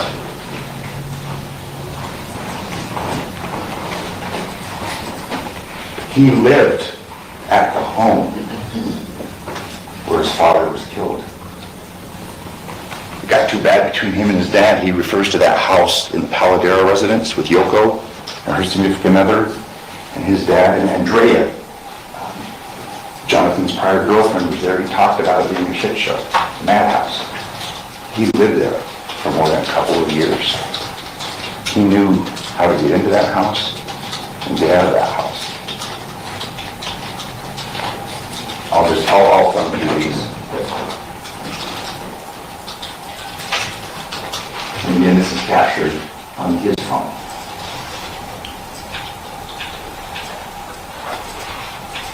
There's a couple of tools back there. Drill. This is the home that Devyn and Devyn were living at prior to him getting kicked out. It's right here. It's on Porcupine. The person who lives there knows how to escape detection. Leave the front door, come around, you're on Rebecca Street. There's an even simpler route for a guy that's 6'4", 195 pounds. Right out the back door. Wow, he was 6'4". He was a very tall man. Very tall. Oh, also, whoever did this, I can't remember if they found the head or if they found it in the trash can or if that was a different story. We'll get to it, I'm sure. I can't remember. But the one that what it looks like we're studying is pretty nice. Oh, this is what they're yeah. The results of the autopsy, homicidal violence, there's no real cause. No one knows for sure. Could have been a shooting.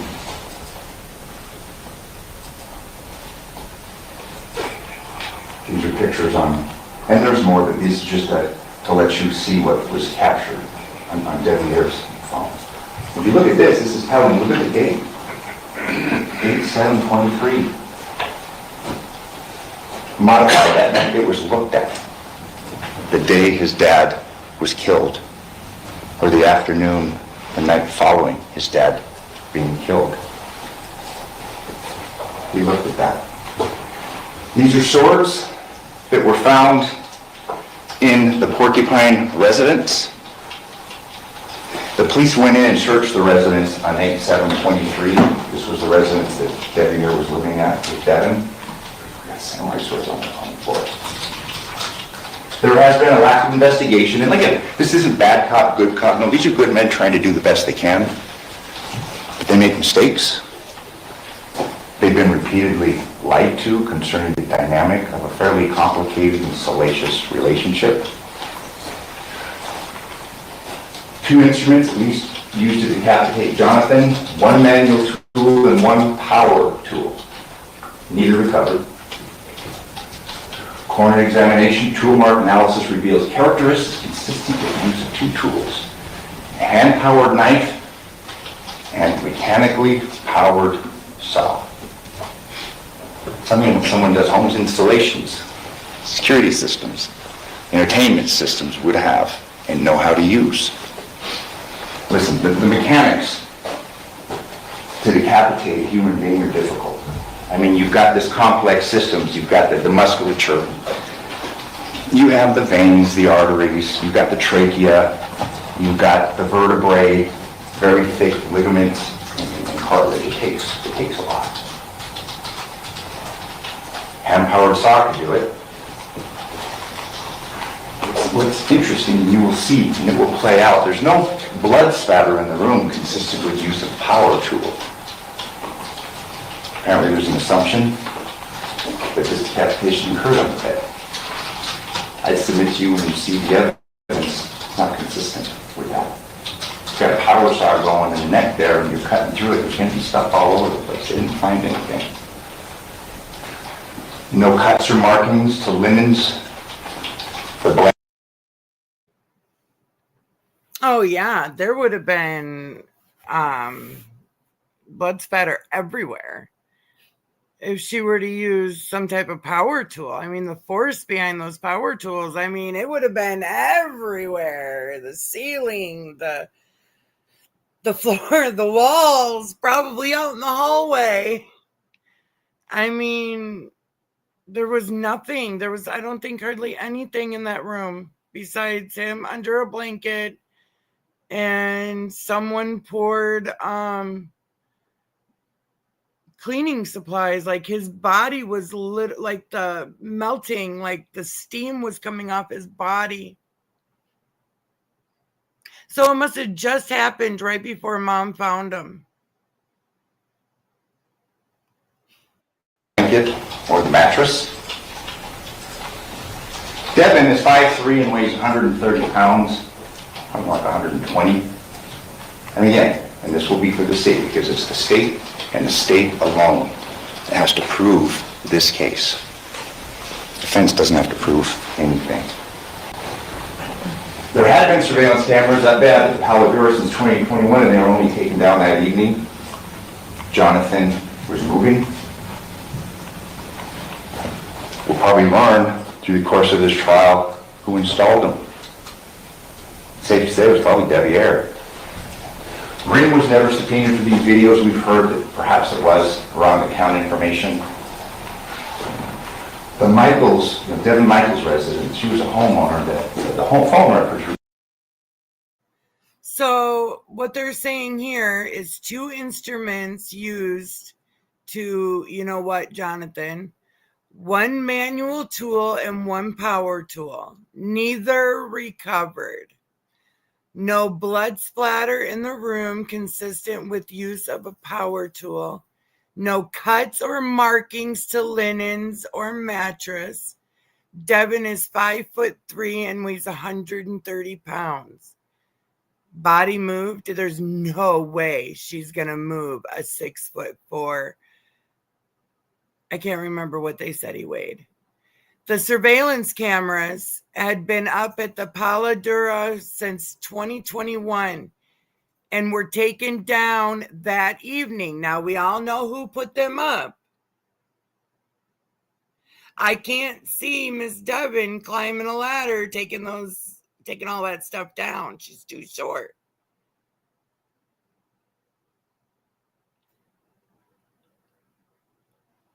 Ring was never subpoenaed for these videos.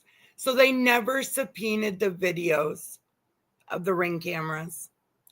And Michael's residence home phone records never subpoenaed. See, that's what she was talking about during that plea deal. is there are things in those records that she said would help her. Now, how come the defense can't get that stuff?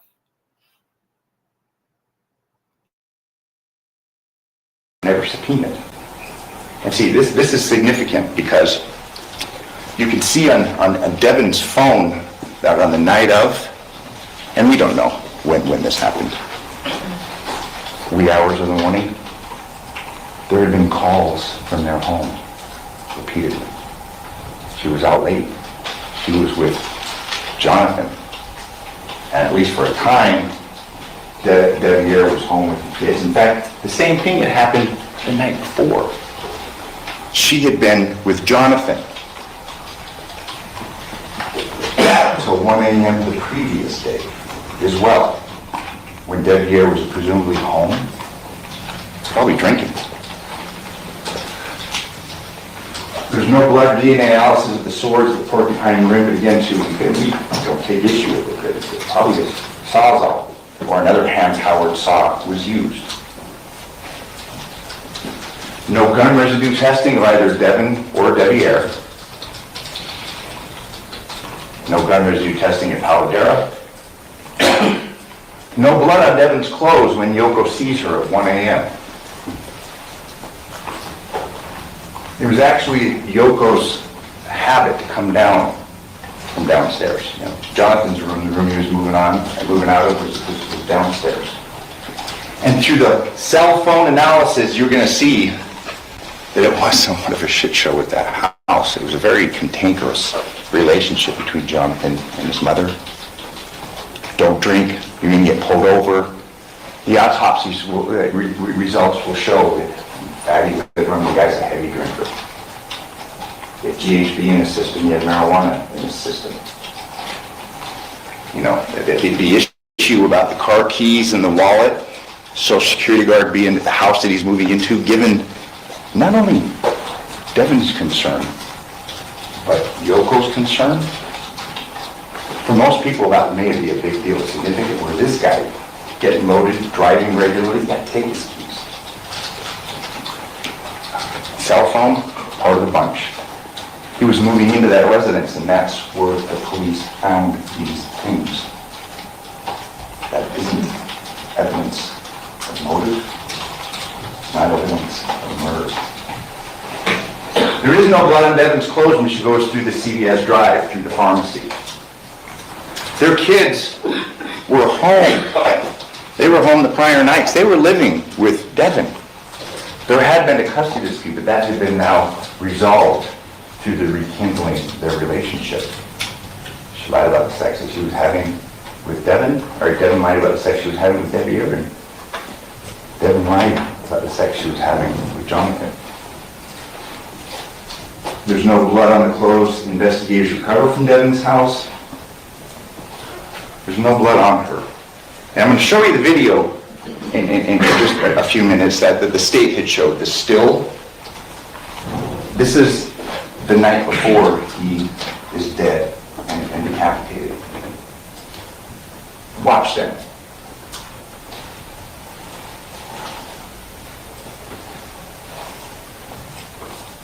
This is her. And look at her shoes for a minute, please. Shorts and her shirt. He's smiling. They're adjusting their clothes.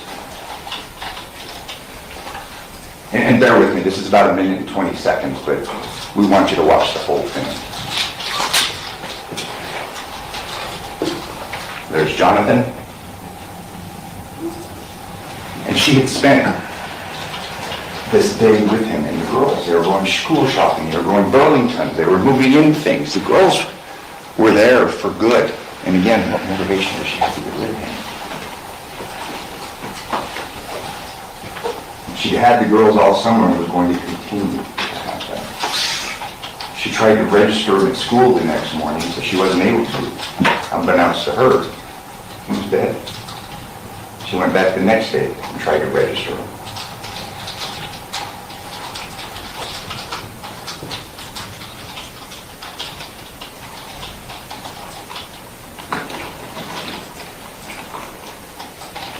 Look at his face. They're smiling at each other. He's smiling at her. Thanks, Mike.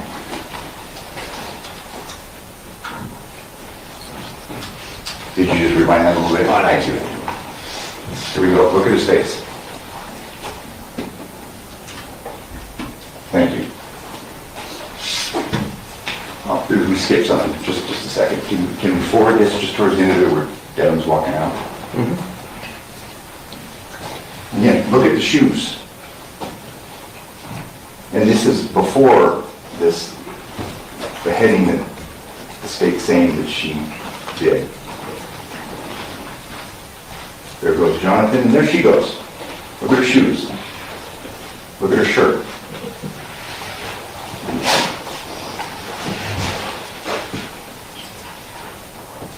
Those are the shorts. CVS 227. After she leaves the Polidura house, the house that Jonathon is moving out of to move in with her, for them to be a family and rekindle this relationship, I'm going to have you believe that she's worried about stopping and picking up a prescription for her daughters. And she does that. She goes, tells the police she went to a 24-hour pharmacy because she had to get medication for girls at school. This is her rolling up. See, it's 228. If you look at the shirt. Same shirt. And this is after she's presumably gone through this arduous task of beheading Jonathon.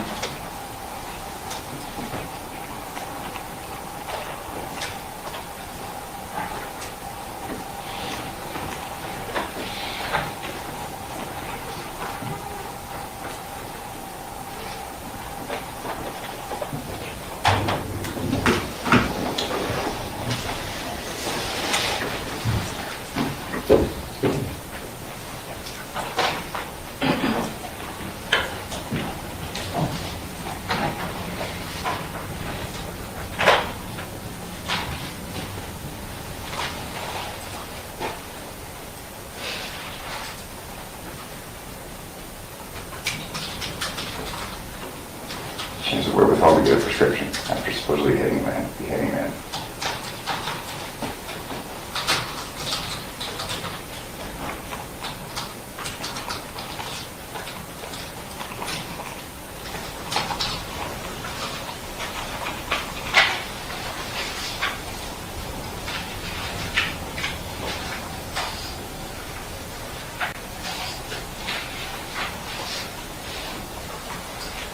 She arrives home shortly after that, and that's picked up on the cameras. This is the home. The police enter and photograph hours after this murder is alleged to have occurred. See down here on the right? See the shoes? Black shoes, white soles, middle of it. I think we focus up on one, but there's actually two there. These are the shoes that were worn when the man was beheaded hours before. There's another pair of shoes matching those that we saw in that video from Carol Hurst at 10 o'clock the night before. You know, you don't have to like her. You don't have to like the choices that she made. He was Benjamin Franklin that said that facts are stubborn things, and the state has the facts that they have. Look at the evidence. Look at the motivations. And find her not guilty. Thank you.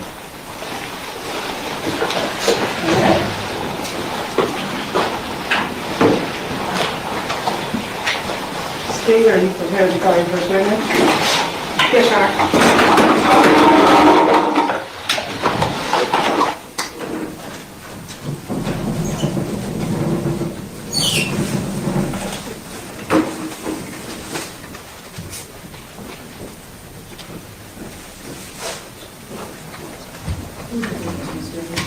Officer Cooper, Your Honor. Sorry, Officer Cooper.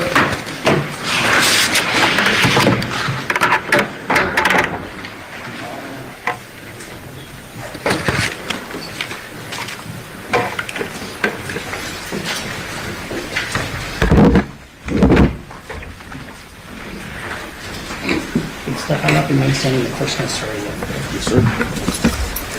How you doing? You solemnly swear or affirm the testimony you're about to give in this action shall be the truth, the whole truth, and nothing but the truth, so help you God? Yes, sir. Sir, if you please state your full name and then spell it for the record. Full name is Marquis Cooper, M-A-R-Q-U-E. Last name Cooper, C-O-O-P-E-R.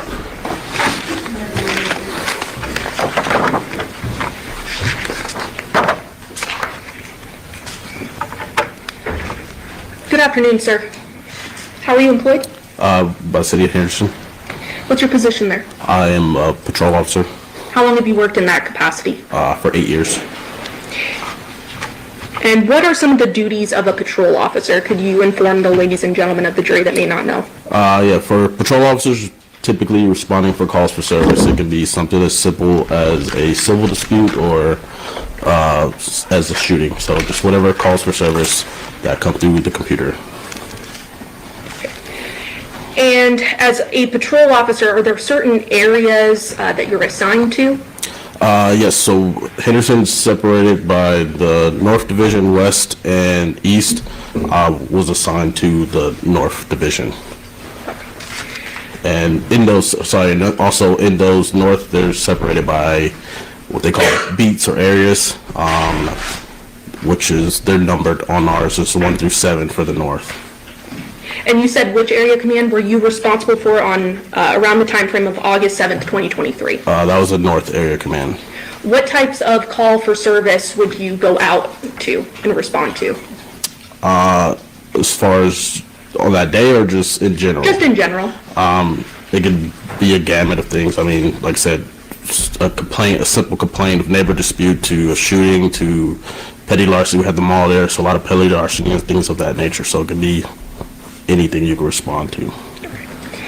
Then turning your attention to August 7th of 2023, were you working as a patrol officer at that time? Yes. And which area command was that again? The North Area Command. North Area Command. Were you then dispatched to a call at 2698 Paladura Drive on that date?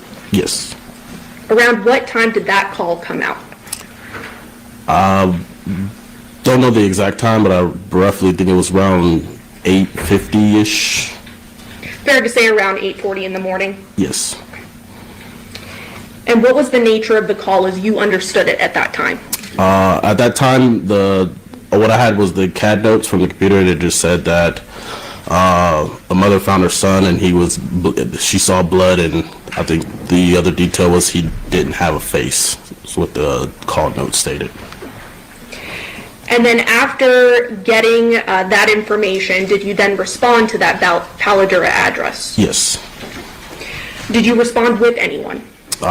Yes, there was another officer dispatched with me, and I also responded with the Henderson Fire Department. Do you recall which officer was with you? Officer Flores, and then more eventually showed up after. Okay, but initially it's you and Officer Flores that respond to this Paladura address? Yes, ma'am. When you responded to the address, were you in a marked patrol vehicle? Yes. Okay. How is it that you responded to the scene? And specifically what I'm wondering is, did you roll code? Initially I started code, but I was close by and then I shut down just because I was close by and it was more safety reasons. Can you inform us what rolling code means? That is lights and sirens. How long did it ultimately take you to get to the scene once the call came out, would you say? I don't know the exact Was it hours, minutes? No, a few minutes. And when you did arrive to the scene, were you wearing what's called a body-worn camera? Yes. And was that recording when you did respond? Yes. Prior to today, did you review that body-worn camera footage? Ooh, we get video. Ooh, can't wait. Yes. Oops, I did that too fast. Also, if you're here now or on the replay, please like, share, and subscribe. Any interaction is good and is interaction. So if you don't like it, give it a thumbs down. If you like it, give it a thumbs up. And if you're not subscribed, subscribe. I would really appreciate it. Thank you. Back on.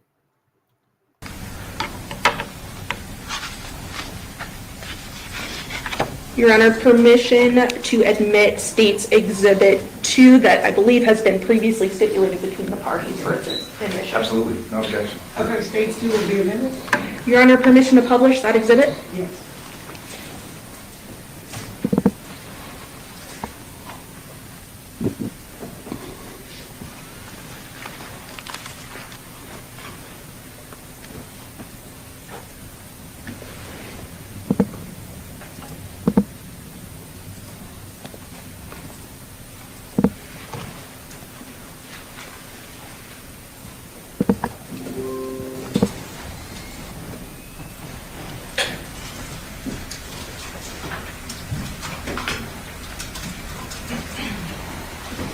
Sir, are you able to see that in front of you at that computer screen?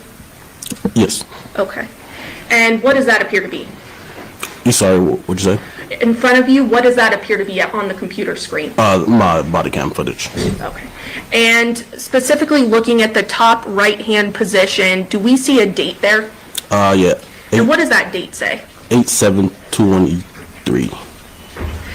And would that be August 7th, 2023? Yes.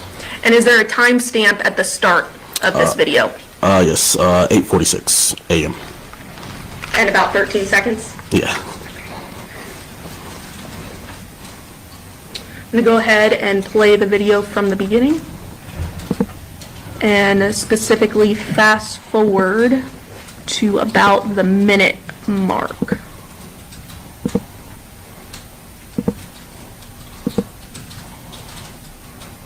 Publishing at 53 seconds. Good morning.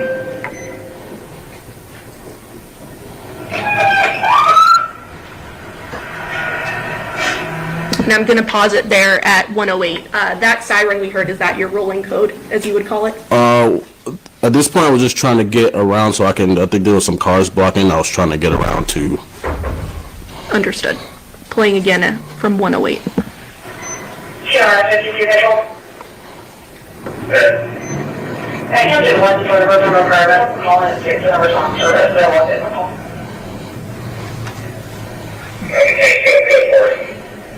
Sure,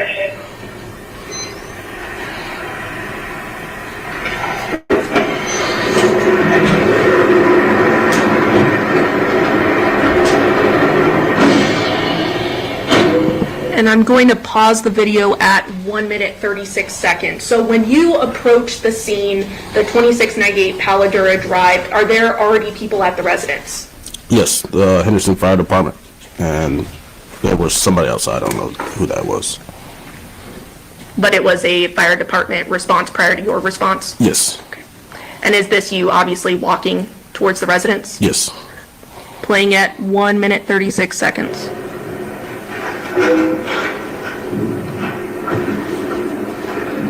And I just want to stop it here at 142. Is there anything unique about sort of the garage area that you saw when you were walking up to the residence? That it was just slightly cracked. Playing at 142.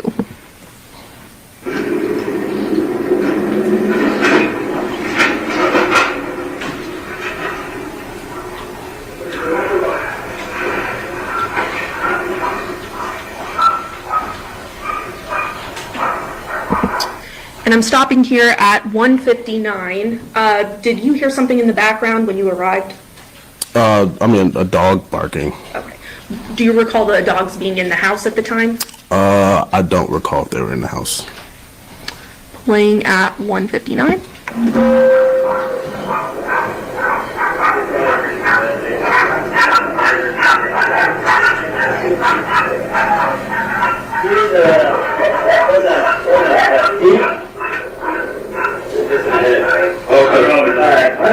Let's lock this down then. Stopping it at 2 minutes 19 seconds. Was that your voice there, sir? Yes. And what did you say in that video? If it was missing head, let's lock it down. Okay. And what does lock it down mean? Meaning there's now a crime scene, so we kind of push everybody out and freeze that area, to limit access to the house, essentially. The initial response was not necessarily a response to a crime, is that correct? Not initially. Okay. It was to see, essentially respond to what was being called into as someone that needed potential medical aid. Is that right? Yes. But once you saw this, you determined it appeared to be a crime scene and you locked it down. Yes. Playing again at 2:19.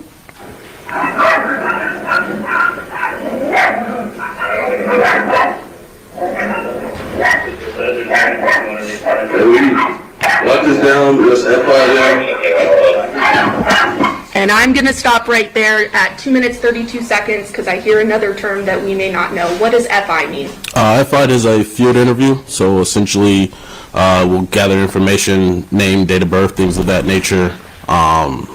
It's a field interview with people involved. Okay, and that was because you had seen, I believe we saw earlier in the video, 2 individuals that appeared to have lived in the residence that you wanted to do an interview of. Is that right? Yes.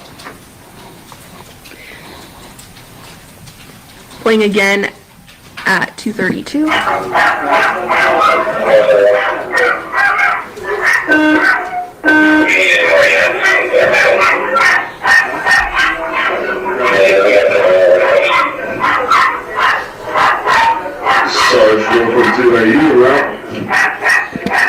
Stopping the video at 2 minutes 50 seconds. I hear you on your radio. What are you doing at that point? At this point, I'm just making sure, due to the nature of the call, making sure the supervisor is on his way. And who was your supervisor that you were reaching out to? Sergeant Shields. And is that typical protocol to reach out to a supervisor in Yes. this type of situation? Yes. Okay. And when you went into the room, what were your initial observations of what you saw? Clearly, you saw a deceased person. Is that right? Yes. Anything unique about the body? I think initially, obviously, that it was decapitated, and there wasn't much blood initially that I figured it would be, and also there was like a strong, like, chemical smell inside that room. Was the first initial things that were surprising to me. Were you able to see what was used to cut off the head or kill the person? No. Playing at 2 minutes 50 seconds. Copy, hey, we're locking it down until we get here.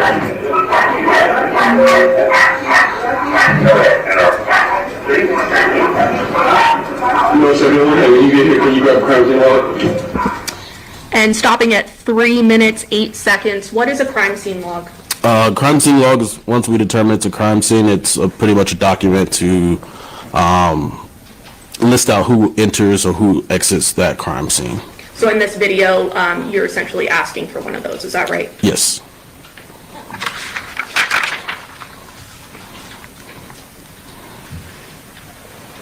Playing at 3:08.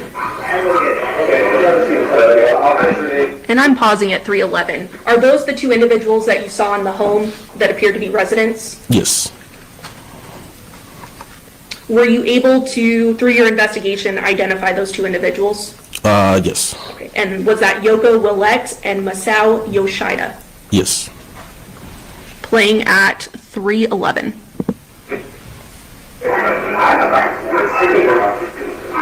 Anyone else? Anyone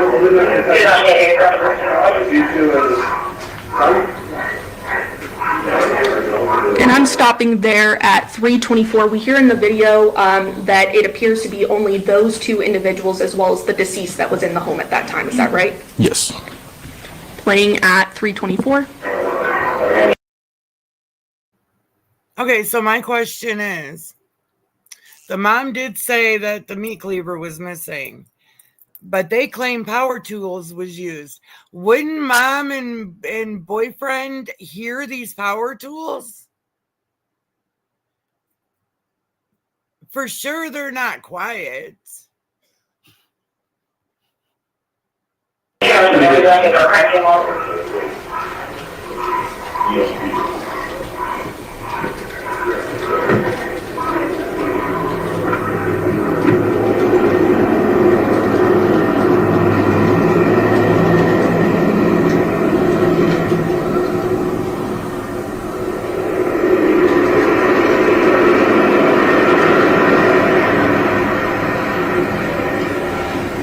stopping the video at 3:55. So essentially, after you are locking down the scene, calling your sergeant, and the investigation is underway, what do you do at this point? At this point, we're just waiting for the sergeant to get here.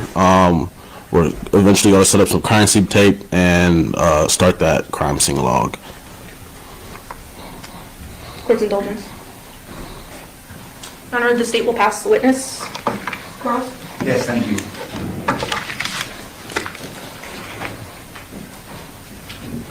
Officer Cooper, you had said something on your direct. You had testified that obviously you see that this body is missing a head, correct? Yes, sir. And you had said that there was not as much blood as you thought there would be, correct? Yes. Based upon experience. In this situation, no, just from being on different types of critical incidents. Fair to say that there wasn't as much blood there as you thought there would be. Perhaps that head was removed somewhere else, correct? Different spot. One more time, sorry? I said fair to say that based upon you not seeing as much blood as you thought there would be, reasonable assumption is maybe that body was decapitated somewhere else other than where you saw it laying in bed, correct? I'm not sure if it was moved or what, just on my initial, it didn't seem. Okay. You'd also testified that when you came into the residence, this smell hit you. I think your testimony was it was a strong smell, correct? Yes. Now, there were two other occupants at 849 when you arrived. It was Yoko and the couple that was standing there, correct? Yes. Was there ever indication or a statement made to you by either one of them concerning the strong smell in the house? No. No.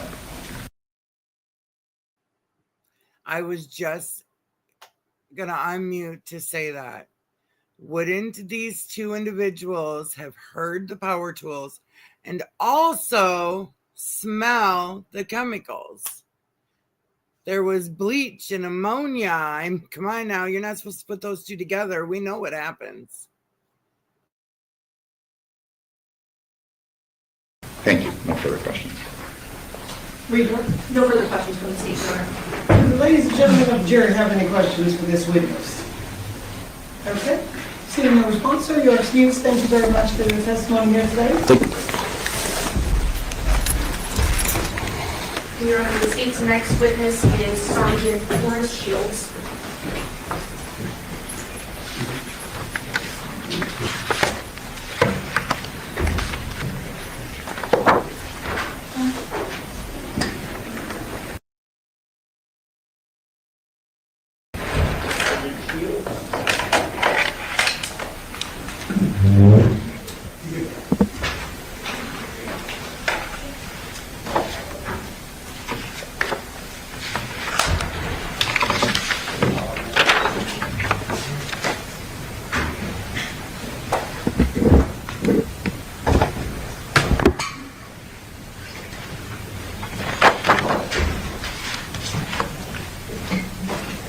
Then step on up and remain standing like the person that's right.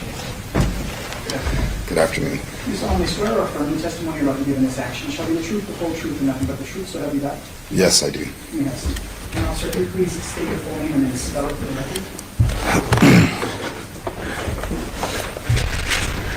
record? My name is Forrest Shields, Forestshilds.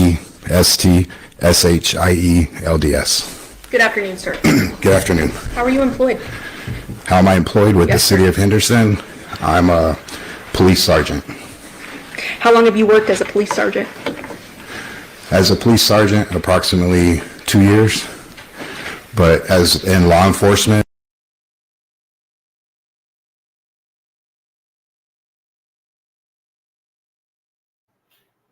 I don't know what happened.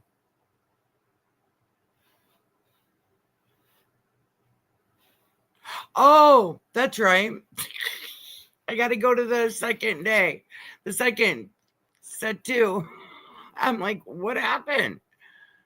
Okay. Yeah, because remember they had to change it.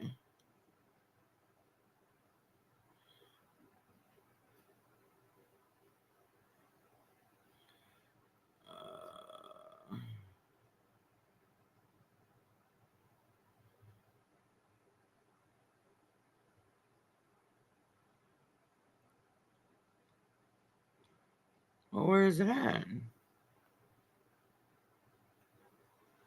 No, not this trial. Before we get to the video. Sorry.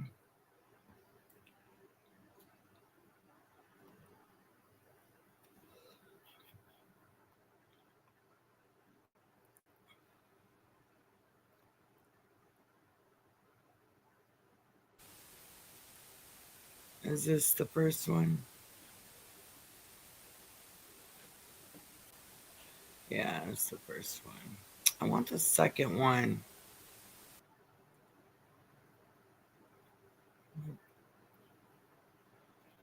I'm gonna have to go back. Come on.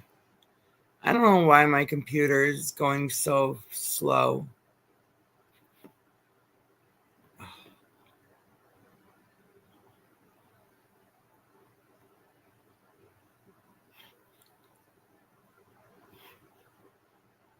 Well, where's the thing?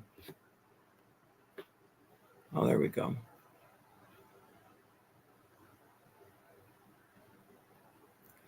There we go.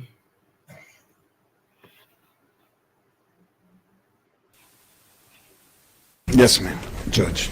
In speaking to the homeowner, Yoko, were the dogs hers or the victim? Did she tell you? The only thing, the direct answer to your question is, I don't know whose they were. Okay. Was it no? Did she tell you if it was normal for them to be locked out based on your conversation with Yoko? She said it was abnormal. Okay. State any follow-up based on the jury question? No, Your Honor. Defense? No, Your Honor, thank you. Okay. Ladies and gentlemen, jury, have any further questions for this witness? Okay, seeing no response, sir, you are excused. Thank you very much for your testimony here today. Thank you.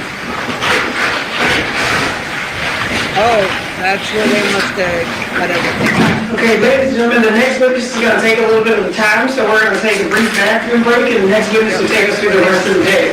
During this break, we must not discuss or communicate with anyone, including fellow jurors or handlers regarding this case or its merits. Either by voice following. That's right. I forgot. My bad. I'm sorry. There, I tested out and promoted to sergeant and went to patrol as a patrol sergeant. And currently I'm assigned to our police academy in charge of training all the new recruits that are coming into the department. That's an awesome responsibility, right? Yes. So then turning your attention to August 7th, 2023, were you working as a patrol sergeant at that time? Patrol sergeant, yes. Okay. And what are some of the duties of a patrol sergeant? Well, patrol sergeants, they typically have approximately 10 patrol officers assigned to them, and you have a specific area of the city that you're responsible for. This was a North Area Command, and you basically monitoring calls that they're going on. The patrol officers are actively patrolling their areas, responding to 911, emergency, non-emergency calls, and if they need assistance from a supervisor, they'll call you to the scene. Supervisors also monitoring the radio. If you think there's a call that may be out of the ordinary and they may need assistance, you'll start heading that way. If there's any critical incidents, you're typically one of the first supervisors on scene to get it stabilized until a watch commander can come out and take over. So then turning your attention to that date, was there sort of an out of the ordinary scene that you responded to? Yes. And was that at 2698 Paladura Drive in Henderson? Yes. What was the nature of the call as you understood it? Well, it came in as a medical call. Mom called and said that her son was injured and that he was bloody. And I recall like the dispatchers tried giving CPR instructions, and just the mom stated, however she stated, that she refused. The call note said that she refused CPR because he had no neck or head, but there was a lot of blood. So it was a medical call, basically. We were responding to unknown medical call. Okay. So you respond to the address, is that right? Yes. And who was already there at the time, do you know? The firefighters and one of my guys, Officer Cooper. I think there was a couple officers. Typically the patrol officers, because they're out and about proactively patrolling, they'll get there first, then they'll call me to the scene. So when I got there, fire was on scene. A few of my guys were on scene. They kind of established a crime scene. I met them outside. They gave me a quick brief and went in. So at the time you arrived then, the scene was locked down as a crime scene, is that right? Yes. Okay. What did you notice when you got to the scene? More like outside, inside? Yeah, let's start with the outside. So starting from the outside, when you arrived to the scene, did you notice anything of note, at the front of the home? So I noticed the garage was partially open, maybe, 3 feet. The exterior roll-up garage door, and at the front door, there was a older female and male sitting outside talking to one of my officers. Okay. And the front door was open, so I just went up and started talking to them. When you say talking to them, talking to the male and female at the front door? Yes. Okay. And were they identified as Yoko Willette and Yoshida Masao? Yes, it ended up being the person in the room. It was their mom and I believe her boyfriend. So the deceased's mother? Yes. And the mother's boyfriend? Yes. So you walk into the front door of the scene, walk us through what you saw, what you heard, things of that nature. Okay, so I go in and my officer is escorting me back. So we walk into like the living room area, go into the kitchen, take a few steps down, and come back this way. It's like a converted living room area maybe that was converted into a bedroom. And the bed is to our right. And then laying on the bed was a body, the deceased. And then, do you want me to explain that more? Or? Was there anything you noticed that you smelled when you were inside the room? Well, initially, but we didn't know what it was until later. But you could kind of taste and smell like a little burning that's not common walking into people's houses. So you described it as a burning, like a chemical burning smell? Was that right? Yeah, like you could kind of taste it a little bit, and you could definitely felt it in your nostrils. But it wasn't really strong when we first went in. As strong as it seemed like it got stronger the longer we were there. And more in the bedroom area? Yes. And you may have already said this, but was there anything unique about the body when you saw it? Well, so like I said, I came from the kitchen, down the stairs, came around. The bed is here, and the body was laying face down on the bed, and the shoulders were kind of, if the body was laying this way, face down, the shoulders were kind of even with the edge of the bed. And I think it was partially wrapped in a blanket. And just things that I noticed, there didn't appear to be like signs of any struggle or anything. Like there wasn't a bunch messed up. It was just kind of laying there, like the arms weren't moved or anything. So it's pulled to the edge, and it just, in my mind, I thought, man, that was just a really clean cut, and then there was no head. Okay. And then... Oh, now you had mentioned the body was laying on the bed, is that right? The body was laying on the bed, yes. And was it on the body's stomach? Yes, on the stomach, laying face down. Yeah, the back was facing up. Okay. And where the head would have been off the bed, is that right? Yes, like I said, the shoulders were kind of in line right with the edge of the bed. So the head would have been out here. Did you see any blood at the scene? I did see blood, but just from experience over the years, like you've seen people shot or stabbed or other lose a limb on a motorcycle accident or other type of trauma to the body, you would expect to see a lot more blood. And that was something that stuck in my head, is like, there's blood, but I would expect to see a lot more, especially under where the head would have been. Like, I don't know if like maybe something was put there or something to collect. It's what it appeared, like maybe something was put there to collect. So what do y'all think? I mean, really, he's right. So at the crime scene, we have lack of tools, lack of a very important part of the body, and lack of blood. So there's no way that crime was committed in that house, on that bed. There's no way. That mattress would have soaked up all that red stuff,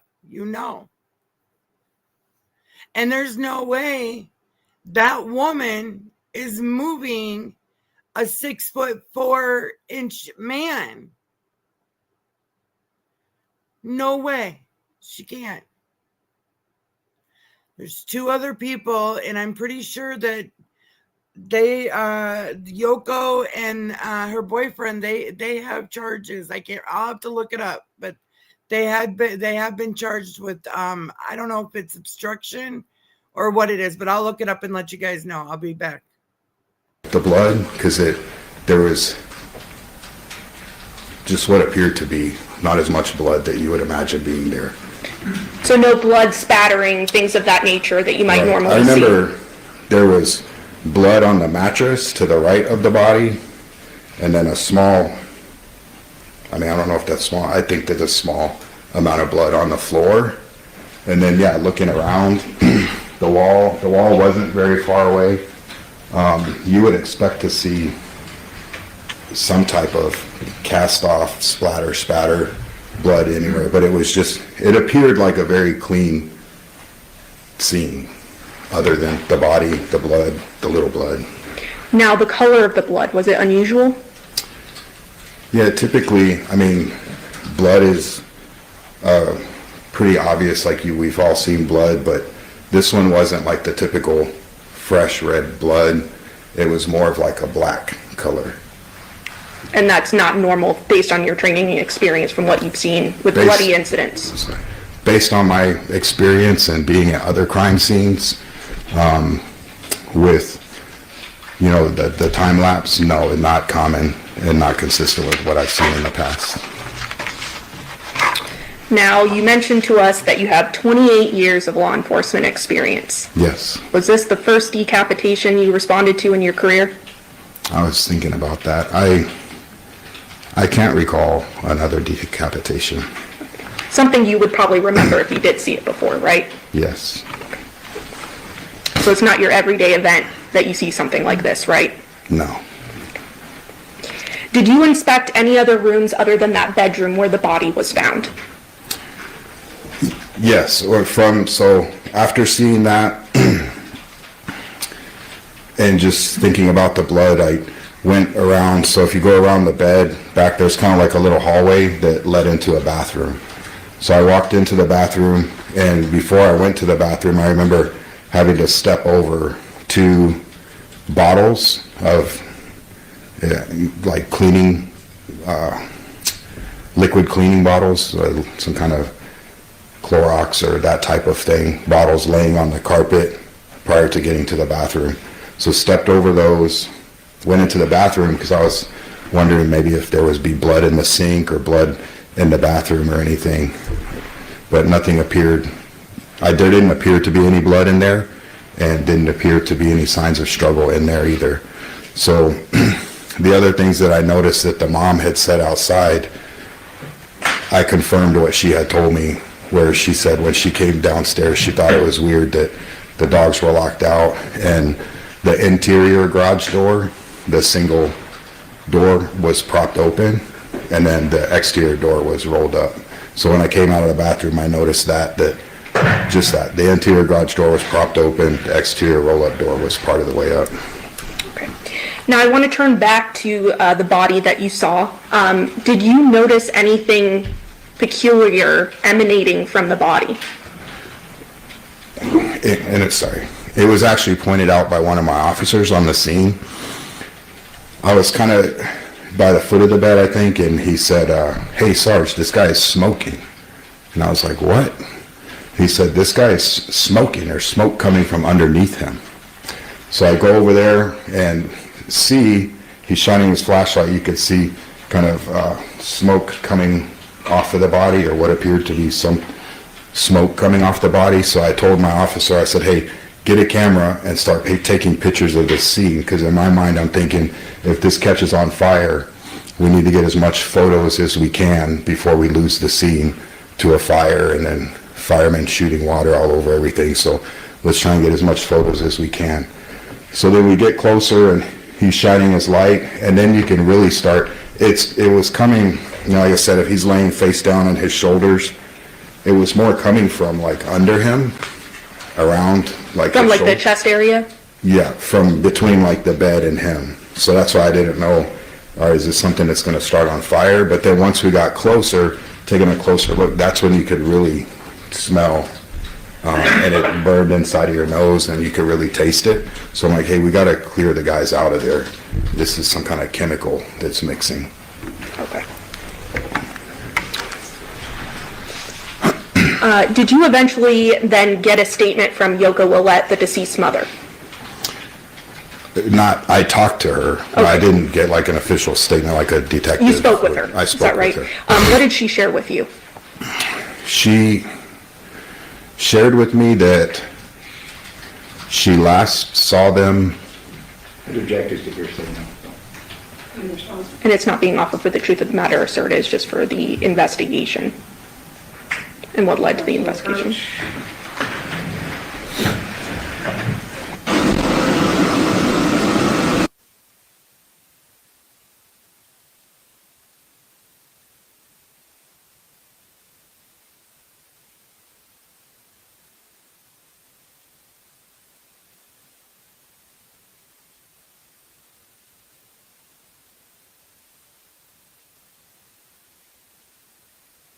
Years on our SWAT team, is a training coordinator.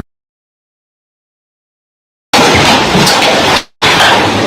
August 7th of 2023, the defendant, Devyn Michaels, brutally murdered.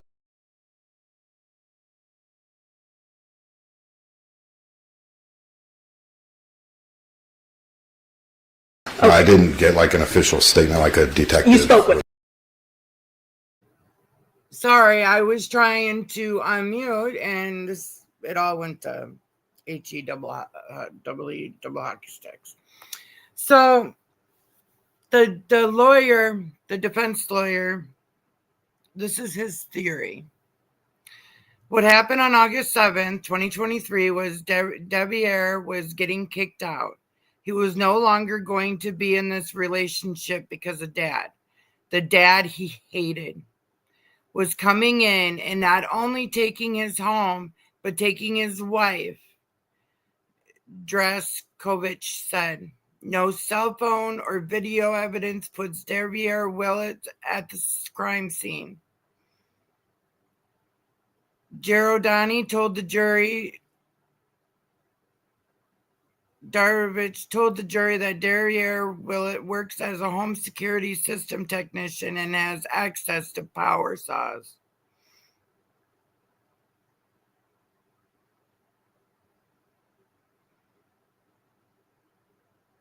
He is expected to be a witness in the trial.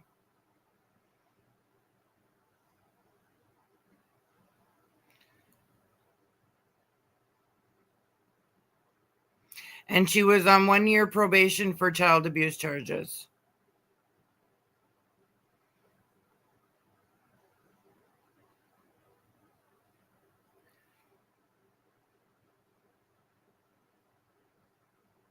And she says during that outburst, I don't know how to fix this, Michaels cried, as she asked to withdraw her plea during sentencing last summer.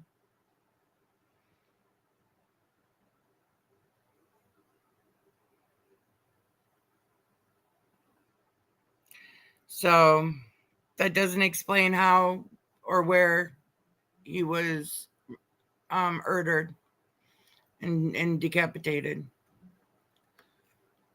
And I found a few more of her aliases. So we have Katrina Farrell, Devyn Jade Michaels, Tracy Nicole Tavary, and Nikki Fairchild. Nikki Fairchild was the one that she used during the child abuse case. And that was on August 9th.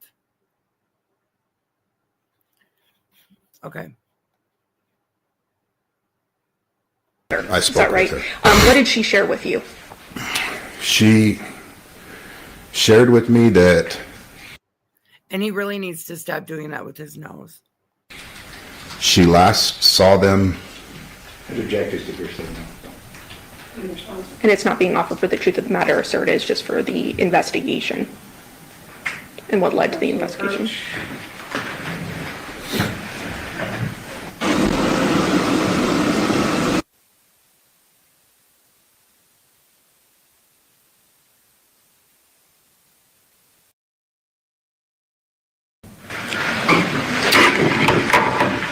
So after taking this statement or speaking with Yoko, Yes. and conducting that initial investigation, did you eventually call the lieutenant to come out?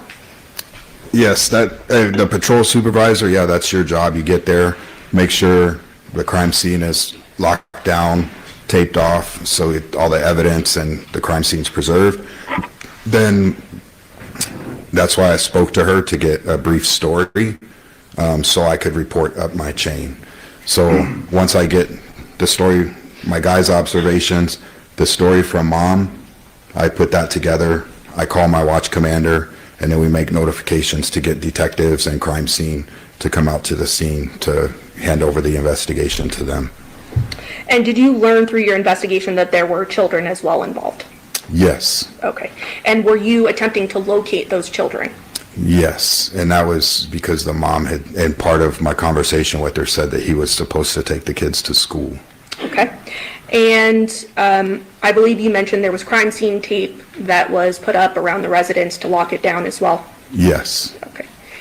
And while you were waiting for the lieutenant as well as other investigators to arrive, did you also still investigate the scene and look around for different things of evidentiary value? yes, the male's truck was outside, so we moved the crime scene tape around the truck. Noticed, I think, what we thought there were spots on the driveway that we thought may be evidence.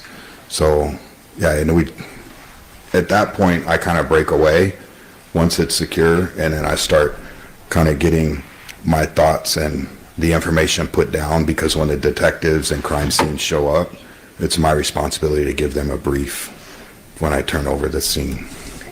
And as part of your duties as well, did you initially send individuals, other officers, to canvass for different surveillance footage as well? Yes. Yeah, that's kind of standard protocol on the crime scenes. Once you have everything secure, your extra officers go out, try and find witnesses. Other officers go and try and video surveillance that may have caught something. So you mentioned that you were putting together a brief for this case, is that right? Yes. And as part of that brief, is there an event number and a report number assigned to the case? Yes. Can you tell us the difference between the two? Well, the event number is a longer number. It's the year, the month, the day, and then the number of calls in that 24-hour period. So at midnight, the next police emergency call that comes in will be year, month, day, 0001. The 10th call will be 0010. So that's how the event numbers cover the 24-hour period of police work. And then the report number covers the annual period of police work for police reports taken. So it'll start with the year and then the number of report it is. So at January 1st, 1201, the first police report taken will be, for next year, will be 26, 4 zeros and a 1. Okay. So starting then with the event number, in this case, do you have a reason to dispute that the event number was HP 230807000355? No. Okay. And the report number for this case, do you have a reason to dispute it being 23-15229? No. Does that sound correct? Yeah. And so while you're doing your briefing, eventually detectives and crime scene analysts eventually show up to the scene. Is that right? Yes. And after they showed up, what did you do? So they showed up, I let them know about the chemical smell, the possible hazard, and the smoking. And then, like I said, I give them a brief. Basically, I write up, it has the report number, location, the rescue that was on scene, their information, the initial patrol officers that made entry with them, the time they made entry, then the information of the deceased, the information of the other people in the home. It's just basically like an overview of what we have. And then that there was no obvious weapon on the scene, and just kind of some of the abnormal, typical things that we talked about already. And so after you give this briefing, does your role cease at that point? Yes, that's when, if they have any questions, they would ask questions. Then I do a walkthrough with them, showing them where my officers went, what we did, things that we thought may possibly be important, and then turn over the scene to them, and then we move out, and then they handle it. So I would then look at my staffing and see how many people do I need here for this. For sure, one for the crime scene log up front, and then I start clearing guys off the call to go clear up other calls that are pending. Thank you. Court's indulgence. State passes the witness, Your Honor. Thank you. Sergeant Seals, you've been employed in law enforcement for 28 years. Yes, sir. Worked your way up. Yes, sir. You're an instructor. Yes, sir. A lot of experience. Yes. You testified that you've been in multiple crime scenes through these 28 years. Yes. Fair to say that, a severed appendage, an arm or a leg is going to bleed, but a head, there's got to be a lot more blood going on there, correct? One would assume. You would think so. And you would testify that when you got there, having been on so many crime scenes, you'd go and you look in the bathroom because it just doesn't make sense. You're assuming this head wasn't, removed from the body here on the bed. It had to have been somewhere else. Fair to say? No, I didn't say that. It seemed like, because the shoulders were pulled to the edge of the bed, it appeared that it was done there. But I was looking to see, because the shoulders pulled over here, it didn't appear that it was done somewhere else. But you said you went and looked in the bathroom, correct? Yeah, to see if there was like cleanup, signs of struggle or something. Blood? Yeah, blood from washing your hands. Because I looked in the sink around the ring and didn't see anything that... Based upon the blood markings on the bed, it was clear the body had been moved. I can't say that. I don't... Okay. Can't give an opinion one way or the other? Well, the body was here. There was blood on the right side of the body.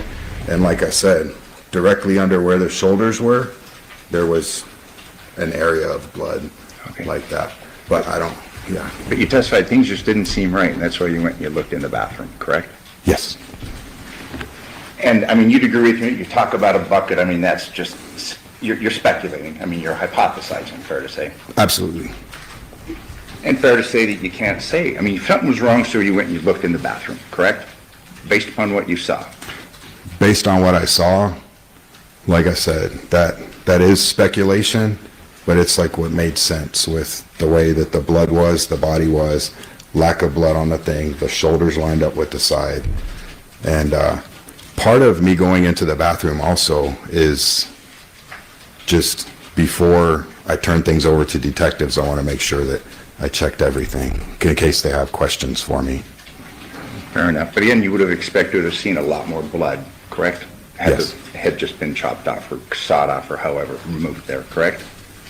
If they were alive at the time, because typically when I have seen those injuries, if you're alive, your blood is pumping and it squirts. It's, I've seen a guy cut his neck and it squirts. All over the place.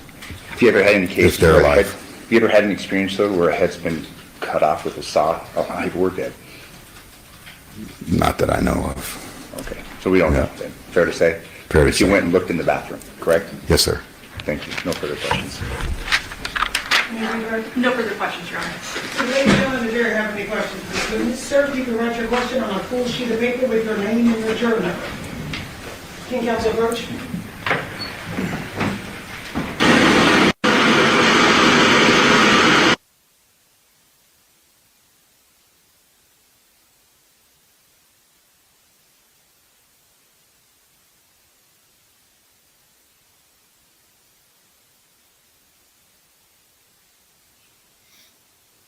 So that was interesting. He really didn't say much.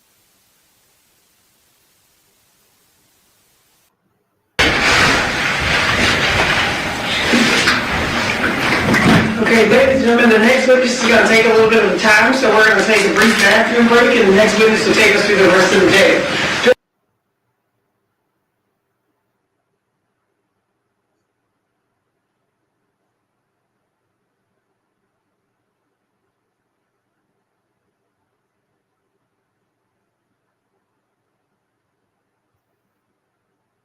And what type of training and education do you have that allows you to do what you do? So upon getting hired, you go through an 11-week academy. It's like a classroom type setting. If you successfully complete field training, you go through, the academy, you go through about 16 weeks of field training. And then my current job also requires a certification through the International Association for Identification, where we have to have so much ongoing training every year. So. I would presume Henderson Police Department responds to calls for service in Henderson. Correct. That's here within Clark County, Nevada. Correct. What types of calls for service have you responded to in your career? Everything ranging from property crimes all the way up to homicides, officer-involved shootings, everything across the board. Let's focus in on homicides. Describe for the ladies and gentlemen of the jury who may not be familiar with law enforcement.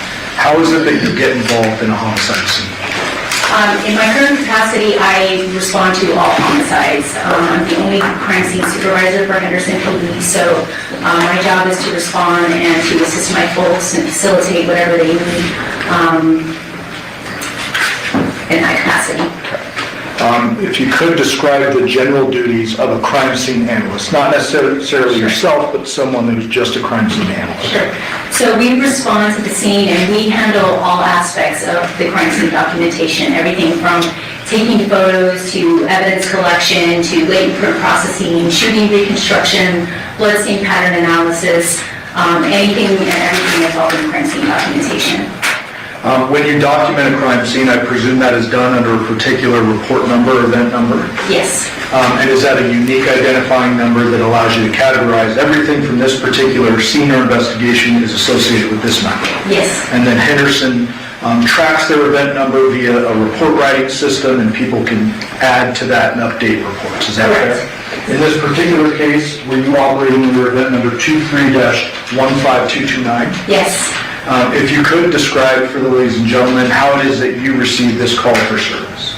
So on an incident like this, I will typically get notified by the detective sergeant, usually the homicide sergeant or the homicide lieutenant will get the initial call from patrol, and then they will call me and let me know that we may have an incident, and we'll coordinate detectives as well as crime scene personnel responding to the scene.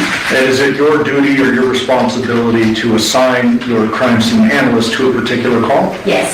And is that based on a rotation or a shift? How does that work? So my folks are assigned shifts, so they work shifts, and then once we get to the scene and determine what we have, we'll start assigning responsibilities. And on August 7th of 2023, our date in question, do you remember how many crime scene analysts you were supervising at the time? 2 at the time. At that scene? At that scene, yes. Overall, how many in your team? 8. I have 8 total. Okay.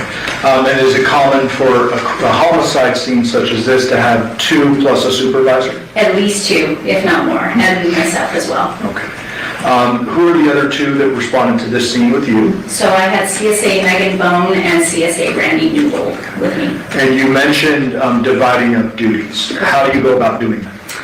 It's usually based on a rotation at some level, workloads, but usually one person is assigned photographs and writing the report, and the other person is assigned evidence and diagramming. And you mentioned processing earlier, like latent print processing. Is that actually something you or crime scene analysts do hands-on? Yes. Can you describe generally the process of latent print processing and then go into DNA processing? Sure.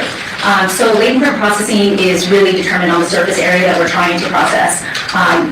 Depending on whatever you're trying to process will determine what type of powders we use. There's multiple different types of powders or techniques we'll utilize, again, depending on that surface. But we will utilize these powders. We will photograph it if needs be, and then using tape, we'll collect the tape, and we'll collect it using the tape, putting it on the latent print card. How about DNA processing? So DNA processing is, we'll get there, we'll do a visual inspection. If something looks like it could be blood, we'll photograph it first. So why are they even talking about that? Because there was no DNA taken. So why is she even here? And then we will perform a presumptive test to see if it is blood. There's a lot of things that look like blood that are maybe not blood, so we'll perform a presumptive test, and then if it is determined to be blood, we'll document it accordingly and collect a sample. Okay. So the instant case, you responded on August 7th of 2023. Yes. Did you respond to 2698 Paladura? Yes. Obviously within your jurisdiction of Henderson. Correct. And do you remember around what time you responded? We arrived at the scene at roughly about 10 in the morning. When you responded to the scene, did you get a briefing from the folks who were already on scene?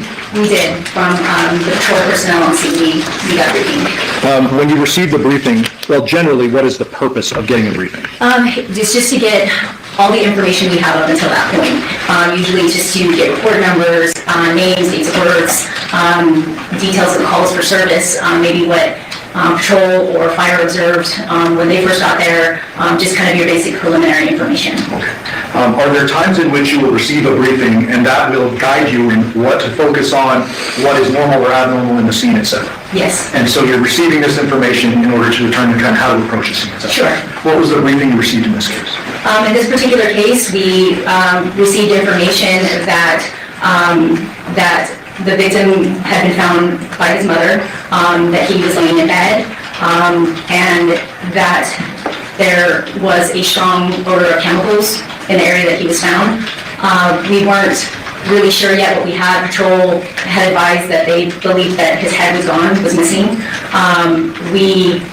That is such a rare occasion, or I guess circumstance for us, that we still were a little skeptical going into that. We weren't sure if we were dealing with, a gunshot wound or something like that could explain that, I guess. So.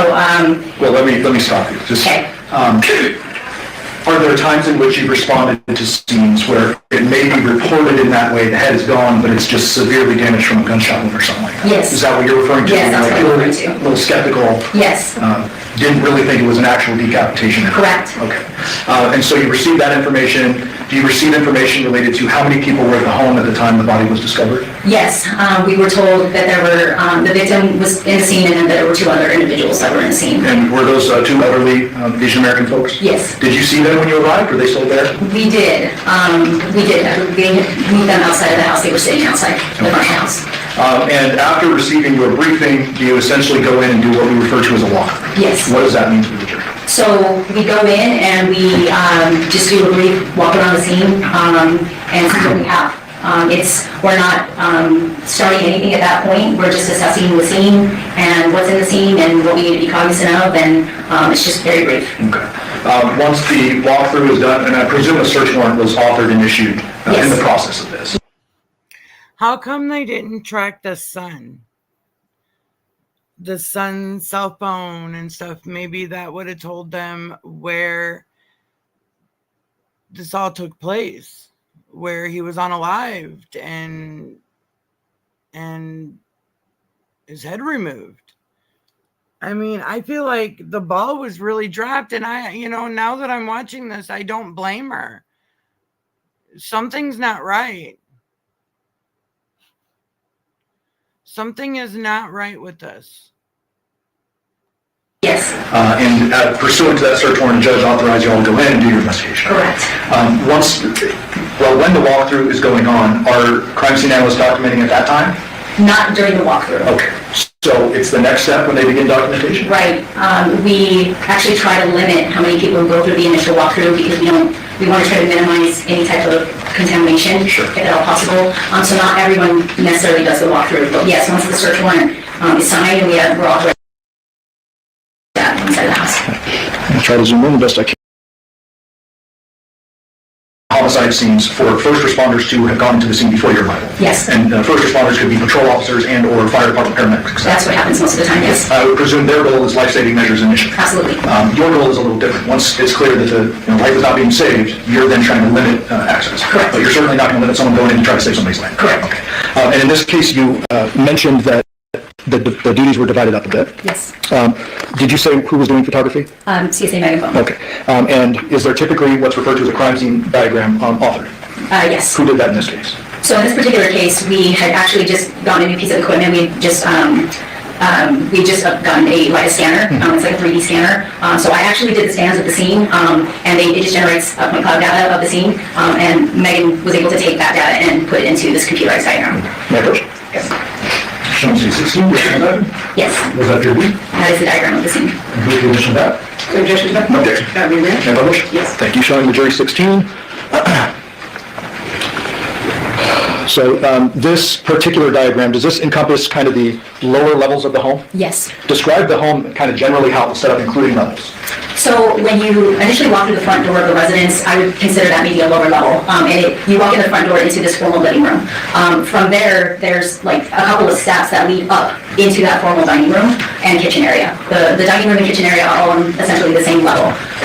From there, on, I guess it would be the east side of that dining area, next to the kitchen, there is again another set of a couple stairs that lead back down into that living room where the decedent was found.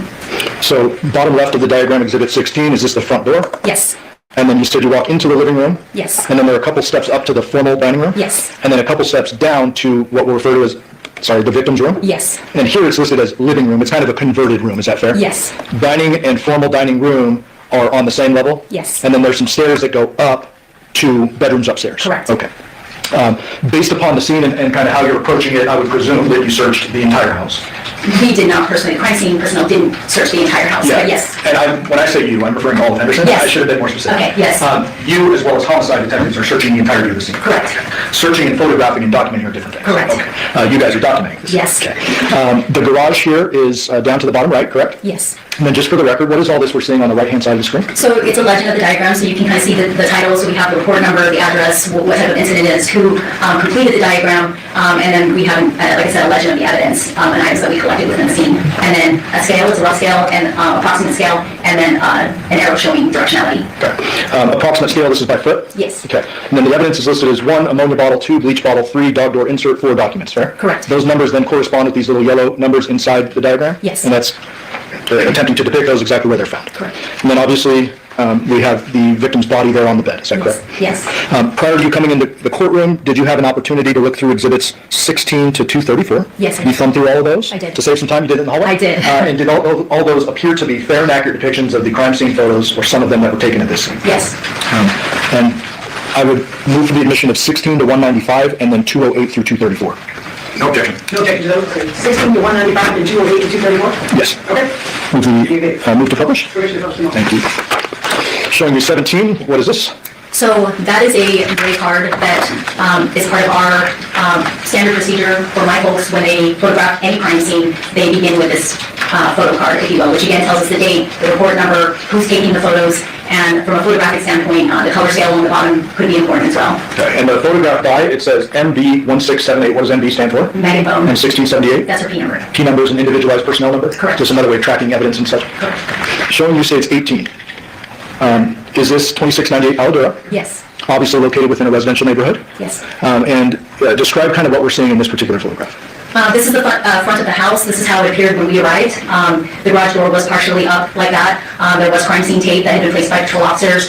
There was a cone in the driveway that had been put there by patrol officers. And during our initial briefing, we've been told that they believed that they had located an area of blood. And so they had kind of identified that and marked that with a cone. And then you can see one of the individuals who lived in the house was sitting out front with one of the patrol officers. Anything of note about the garage? The garage door was found in that position, partially up. 19, is this just the address marker and a little sign that says guard dog on duty? Yes. 20, just for the record, that's the garage? Yes. And could you estimate, was that like 2 feet, 3 feet? Can you remember? Not exactly, but I would guess about 2 feet. Stage 21, what are we looking at here? That's the cone that patrol had placed in the driveway. Is that to the left of the cone a little spot of apparent blood? Yes. Was that presumptively tested? Yes, it was. And what was the result of that? It was presumptive positive for blood. As a result of the presumptive positive test, what do you and your team do with that? So we use our own placard, which there are additional photos of later on. We use our own placard to identify this area of blood. In this case, I believe it was marker A. Stage 22? And we re-photograph it again with our placard, and then we will collect a sample of it. Okay. And so in 22, you can see there's a couple of, looks like spots or like a trail or whatever you want to call it. Is that right? Correct. I'll try not to be redundant with the photos. I'm going to draw your attention to 24. For the record, when you're looking at the home, is this the right side gate or entrance area which would lead to the garage? Yes. I'm sorry, to the backyard? To the side yard, yes. And was that obstructed? Yes, it was completely closed off. By what? This wood fence. Okay, just for the record. There are 3 large trash cans there? Yes. We'll get to that a little bit later. States 25, those trash cans, and then that wood fence, I guess, covers the entirety of that way into the backyard, correct? Correct. Showing states 26, are we now looking at, if you're facing the home, the left side, which would be the potential other entrance to the backyard? Yes. 27, just a little bit closer there, showing that. The gate, yes. And that gate appears to be a gate that does swing. It does. Correct? We'll get to the backyard in a little bit. Showing states 28, is this the front door? It is. Any signs of forced entry to the front door? None. States 29, is that just documenting and showing that the door wasn't busted out? Yes. 30, what are we looking at here? So that is that front living room right when you walk into the front door. Photographer is basically standing in the threshold of the front door? Yes. 31, what perspective are we looking at now? So again, in that same position, right on that threshold of the front door, looking up into the dining area. You can see what appears to be a power tool here to the right. Can you see it? Yes. Fair to say that's not a saw? Correct. Some other kind of power tool, okay. And then 32, where are we oriented now? We're in that same living room, just standing just to the side of the front door. And you can see the stairs going up to the second floor. Okay, so these on the right-hand side are the stairs you referred to going up to kind of the living area, and then to the right, that goes up to the upper level. Correct.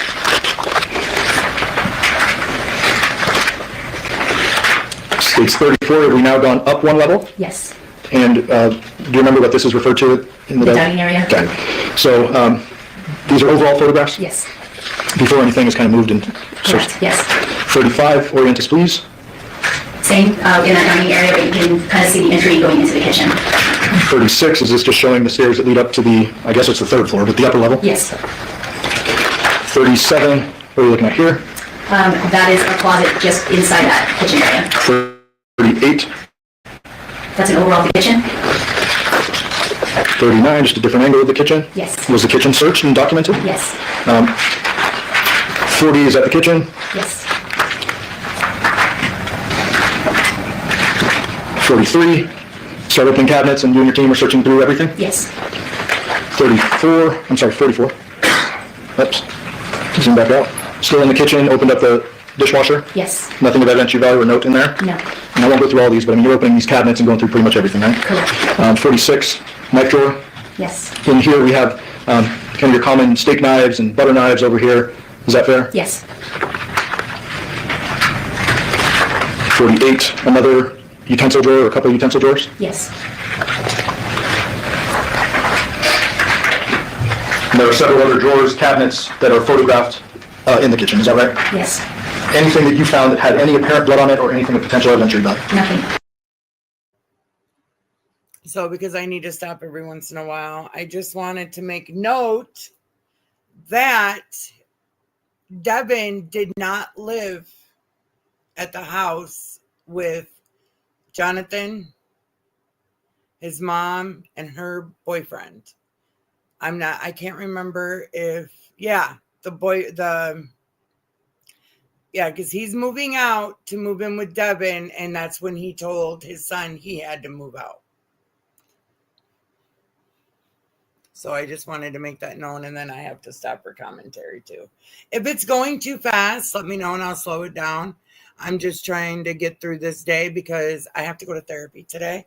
And then I don't know if when I get back from therapy, all depends on how I feel. I might start today. And then,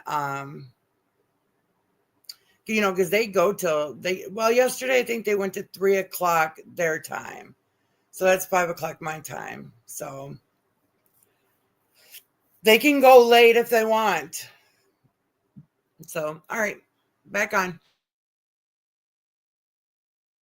And you went into the 56, went to the fridge, documented everything there? Yes.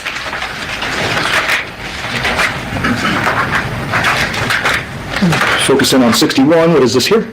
That is one of 2 trash cans that were located in our kitchen area. And that trash can was searched? Yes. Anything of potential evidentiary value? No. Random question for you. Did you find any engagement ring or any type of ring in the trash? No. In any trash can? No.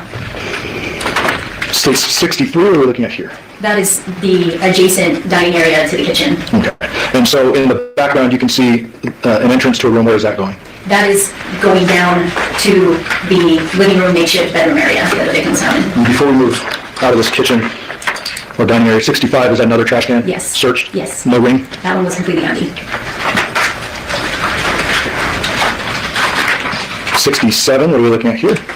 So that is standing right on, in the dining area, right before those steps leading down into, again, the living area, makeshift bedroom area. And just for the record, there's no door that enters into this room, No. correct? There is what appears to be a flag and or a bed sheet that kind of doubles, I guess, as a door lock. Yes.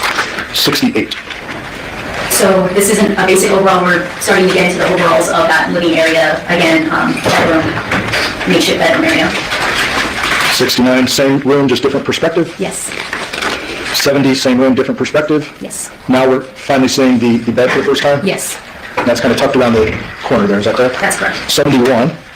So what does this hallway lead to here? So that hallway leads to a bathroom and the laundry room that connects to the garage. Okay.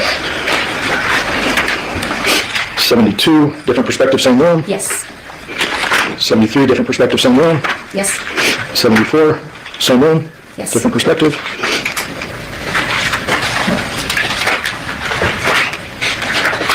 78, what are we looking at here? So along the south wall of that room was like fireplace area, and it had the shelving area on top of it. A fireplace area, but it appeared it's blocked off. Yes. Right? It's kind of doubling as shelves. Correct, yes. 79, what is this? That's a table in that room. Before we approach the bed, so are there any general observations you made of this part of the scene before we get into the bed and the body? It appeared to be cluttered with clothing and other various items. There was nothing that particularly stood out visually. Again, just that it was dirty and cluttered and kind of unkept. And obviously no weapons or anything like that you found at this point. No. So states 80, we're kind of shifting over to the bed here. What are we looking at? A shoe, some socks, some random clothing items. One of those random clothing items is some black boxers? Yes. Okay. We've got shoes, some socks, and some wires, correct? Correct. Showing you now states 81. Just please for the record orient us. So we're looking north at the bed. So that's the north wall. And that's the bed that's tucked away in that whole side of the room. 82, what portion of the bed are we looking at here? That's the headboard of that bed. And you're documenting kind of the gap in between the headboard and the bed? Yes. 83, getting a little closer to the bed here? Yes. 84, now we're at the foot of the bed? Correct. Did you find anything of potential evidentiary value with that down near the foot of the bed? That's where we started seeing what appeared to be blood. Okay. The foot of the bed. And I do have photos later that show your markers, but do you remember where that particular bed was? Right on the foot portion of that wood frame of the bed, we started seeing like our first drops of blood. Okay. We got a weird glare here, so let me see if we can. And some on the carpeting.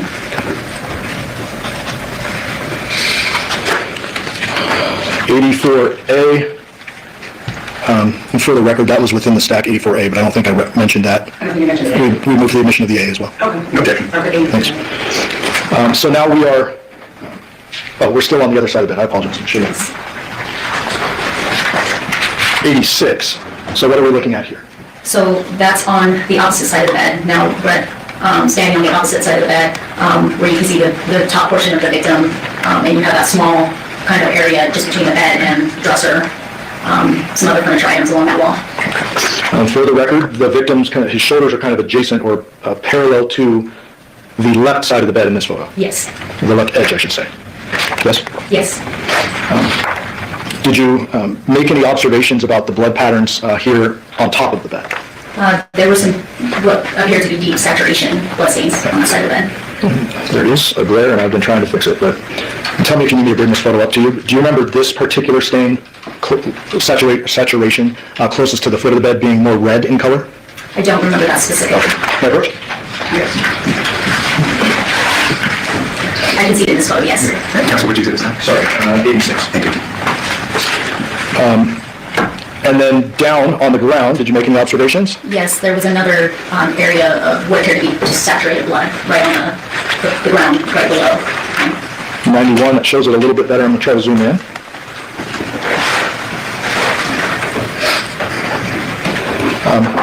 The larger stain on the ground, is that an area you would refer to as saturation point? Yes. And then there's another lighter spot above that, correct? Correct.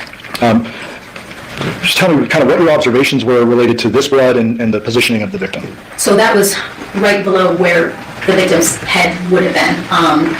Clearly that's where we saw the bloodletting injury, if you will, occurring. So that's where carpet is a little difficult, but those were saturation stains. So it was just blood that had pooled and saturated in those areas right below where he was at. Showing you 92. Is this that same stain, just a different perspective? Yes. Do you see areas of kind of displacement or like odd patterning here? It's difficult to determine that, but to determine like clean borders, but sure. Yes. Sure. Clean borders, like what are you referring to? What does that mean? Like if something had been placed there, carpet again is difficult because you don't get those clean borders that you would see like on a hard surface or a non-porous surface.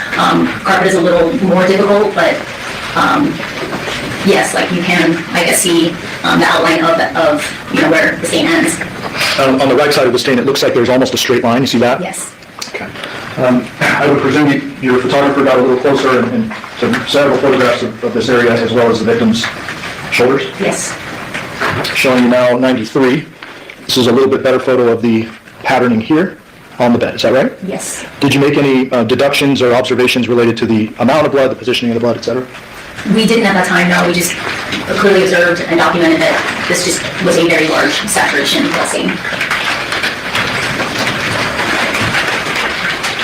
98, this is a different perspective.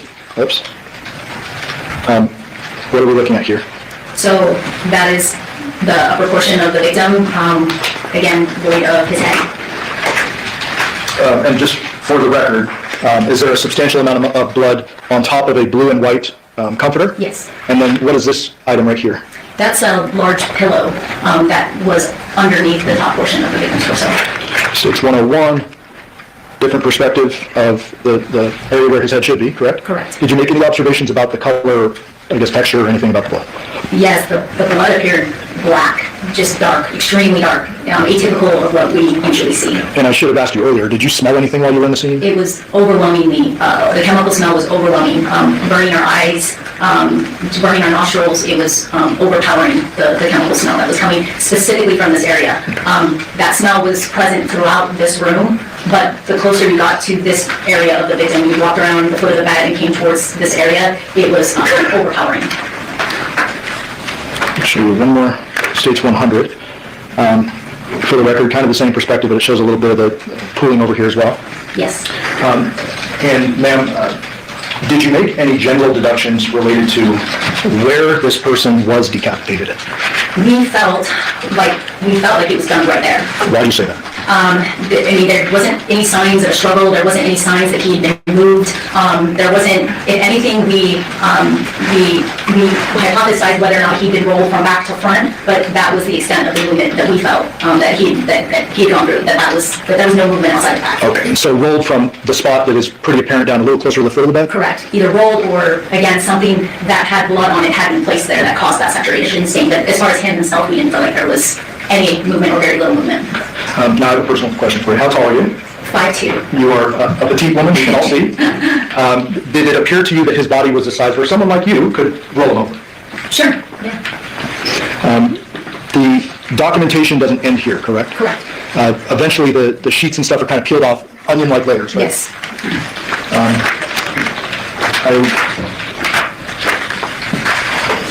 Well, you looked closely at the victim's neck where his head was decapitated. Yes. Did you make any observations about the injury itself? No, not about the injury itself, no. So I want to show you 104, and you mentioned the chemical smell earlier. Did you observe any injuries to the body that may have been consistent with some kind of burning of chemicals? Yes, he was covered in what appeared to be almost like blisters, or I guess chemical burns throughout his body. States 106, is that an angle of the backside of his left shoulder? Yes. And left inner arm? Yes. And are these some of the blistery kind of burn-like marks you're seeing? Yes. And many of those are documented closer. I won't go through all of them, but they're documented closer. Correct? Yes. Moving away from the body now to 109, what are we looking at? That is looking down that short hallway leading towards, again, there's a hallway bathroom off to the right, and then you can see the laundry room and that door that leads out to the garage. 110, what are we looking at there? So those were two, I guess, bottles of cleaning supplies that were found on the ground. Right, that door is the door to the bathroom. So one of them was a bottle of ammonia, and the other one is a bottle of self-scrub. States 111, where are we looking here? That's looking into the bathroom, that hallway bathroom. And that's all documented as well? Yes. States 112, what are we looking at here? That's a picture of the vanity in that bathroom. Including the sink and the toilet? Yes. And then we're trying to get a photo of the shower printed, but that's all looked at and documented? Yes. Did you observe any signs of blood in the bathroom area? No, we did not. Had you would have swabbed it and taken it, I presume? Yes. Going back for a moment,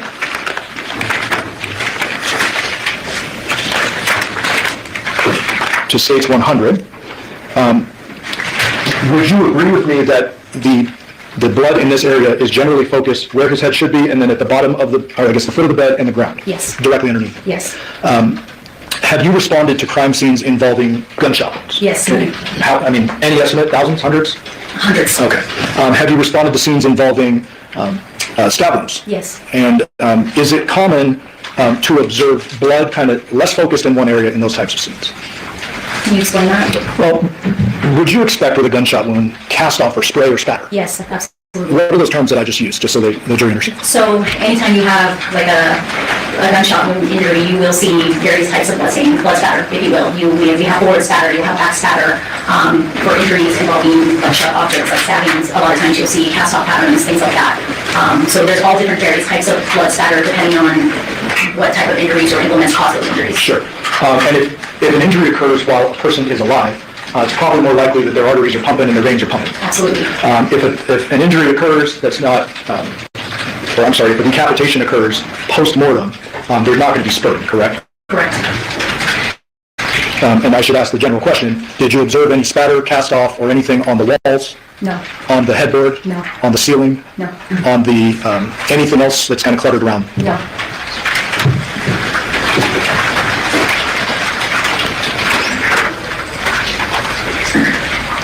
Anything of evidentiary value found in the washer and dryer? No. Other than the two chemical bottles on the ground, anything of evidentiary value found in that hallway or bathroom area? No.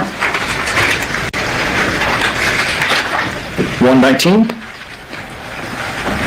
Is this the garage door? Yes. And I guess, what perspective are we looking at this at? So you're inside the garage. Okay. So we pass through that hallway, past the bathroom? Right. 120, we're looking at here. That's an overall inside the garage. 121, different perspective, but kind of capturing the other angle. Yes. 122, also in the garage. Yes. Did you, and I should say all of you, HPD, Yes. did you turn this garage upside down as well? Yes. Is there any weapons found in this garage?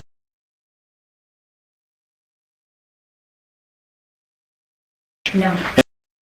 Victim site anywhere in the garage? No.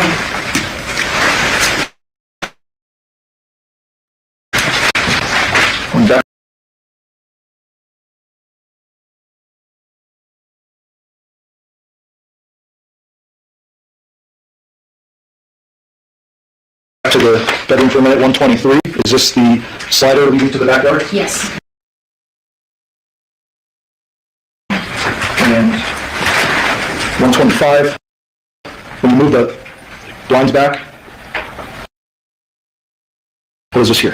So that's a doggy door insert that goes inside of the sliding glass door, and it has that glass panel, and then at the very bottom was a doggy door. And for the record, that doggy door is closed. Yes. And then this particular, the latch on the slider, was that open or closed? Open. Oh. Ultimately, did you and other crime scene analysts impound this dog door We did. cover? And those 2 chemical bottles? We did. Showing you 128, what are we looking at here? That's an overall backyard. 129, what are we looking at here? That's the side gate that we previously looked at inside the house. I'm going to try to zoom in the best I can. This is not the gate where we saw the big wooden fence. No. So if you're looking at the house from the front, this would be the left gate. Yes. And in the back, obviously, the right gate. Could anyone access that gate from the front? What are we looking at here? That is, it was like wood boards and everything like on the ground in front of the gate. Okay, and that gate, for the record, swings into the backyard? Yes. And that would be obstructed? Yes.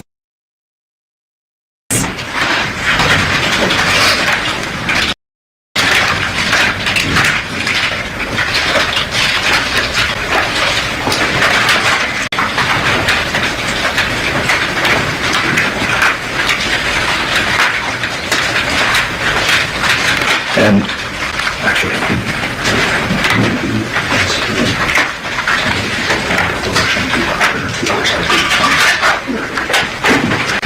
we'll come back to the backyard in a minute. I'm going to just try to make this more efficient. 1:30, you go upstairs. Yes. You and other crime scene personnel document all that. Yes. 1:31, this is the upstairs area. Yep, right at the top of the stairs. And just as an example, 1:32, you're opening cabinets, you're going through everything, correct? Correct.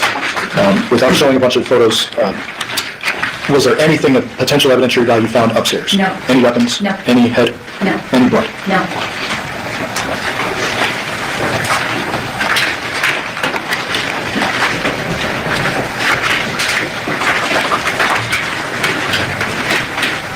Showing you 138. Is this one of the upstairs living area bedrooms? Yes. And can you see some, what appears to be some little girls' clothes and the stuffies up here? Yes. Well, that's what my kids call them, stuffies. Yes. 140. Some more kind of child's clothing or small clothing there? Yes. This is all upstairs? Yes.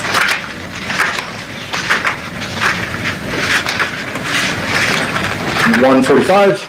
This bathroom door appears to be painted pink. Yes.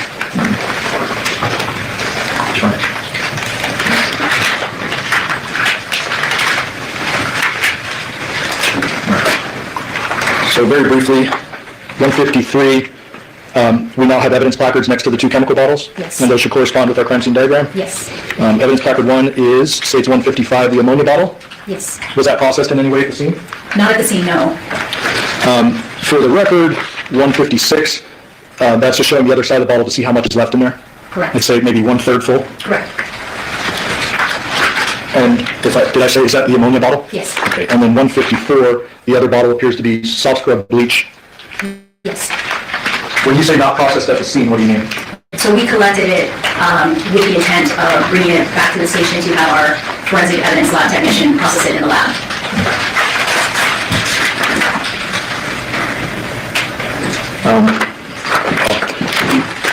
Going back to the backyard for a moment, the one gate is obstructed that swings inward to the backyard. Correct. The other side, I'd shown you a photo earlier from the front, that gate, I'm sorry, that wooden fence? Yes. Does that cause that side to be completely obstructed as well? Yes. Okay, so both sides are obstructed. Yes. States 160, where are we now? So that's the foot of the bed. Where the victim was. 161, now we have an evidence placard showing what? That's showing an area of apparent blood that was located on the foot of the bed. Very small, almost like droplets? Yes. Did those appear to be downward droplets? Yes. What's the difference between a downward and kind of a spray? It's like a passive blood drop. So it doesn't show a lot of directionality. It's more just like a passive, like something that's dripping blood just passively. It doesn't show a lot of movement. In addition, in the bedroom, did you and other crime scene analysts locate a bunch of writings, pink writing? Yes. Were those accessed and then ultimately photographed page by page? Yes. Did those shed light on your investigation? Yes. And generally, without saying what the letters say, why were they relevant to your investigation? It appeared to be handwritten notes regarding the child custody disagreement. Okay. I move for the admission of 196 to 207. We could take this to hearsay if you want us to approach it. Wait.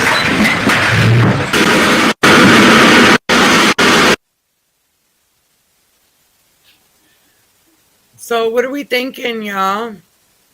Also, I want to remind you, if you're here now or for the replay, don't forget to like, share, and subscribe If you don't like it, give it a thumbs down. Anything is good. It gives my channel recognition and do something.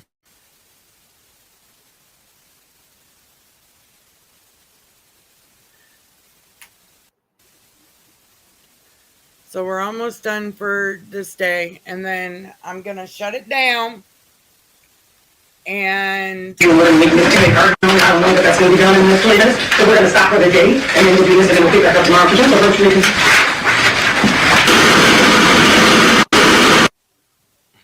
oh, well, I guess we're done for the day. Okay, research, you must not discuss or communicate with anyone, including fellow jurors, in any way regarding the case or jury. You must always phone, email, text, internet, or other means of communication or social media. You must not reach out to this case or any account or commentary on the case. You must not do any research, such as consultation or human birth material. You must not make any investigation, test the theory of the case, recreating aspect of the case, or any other way investigate or learn about the case on your own. You must not form or press anything regarding this case or try to fit it to you. Ladies and gentlemen, we'll be recessed until tomorrow morning at 11 a.m. All rise to the jury.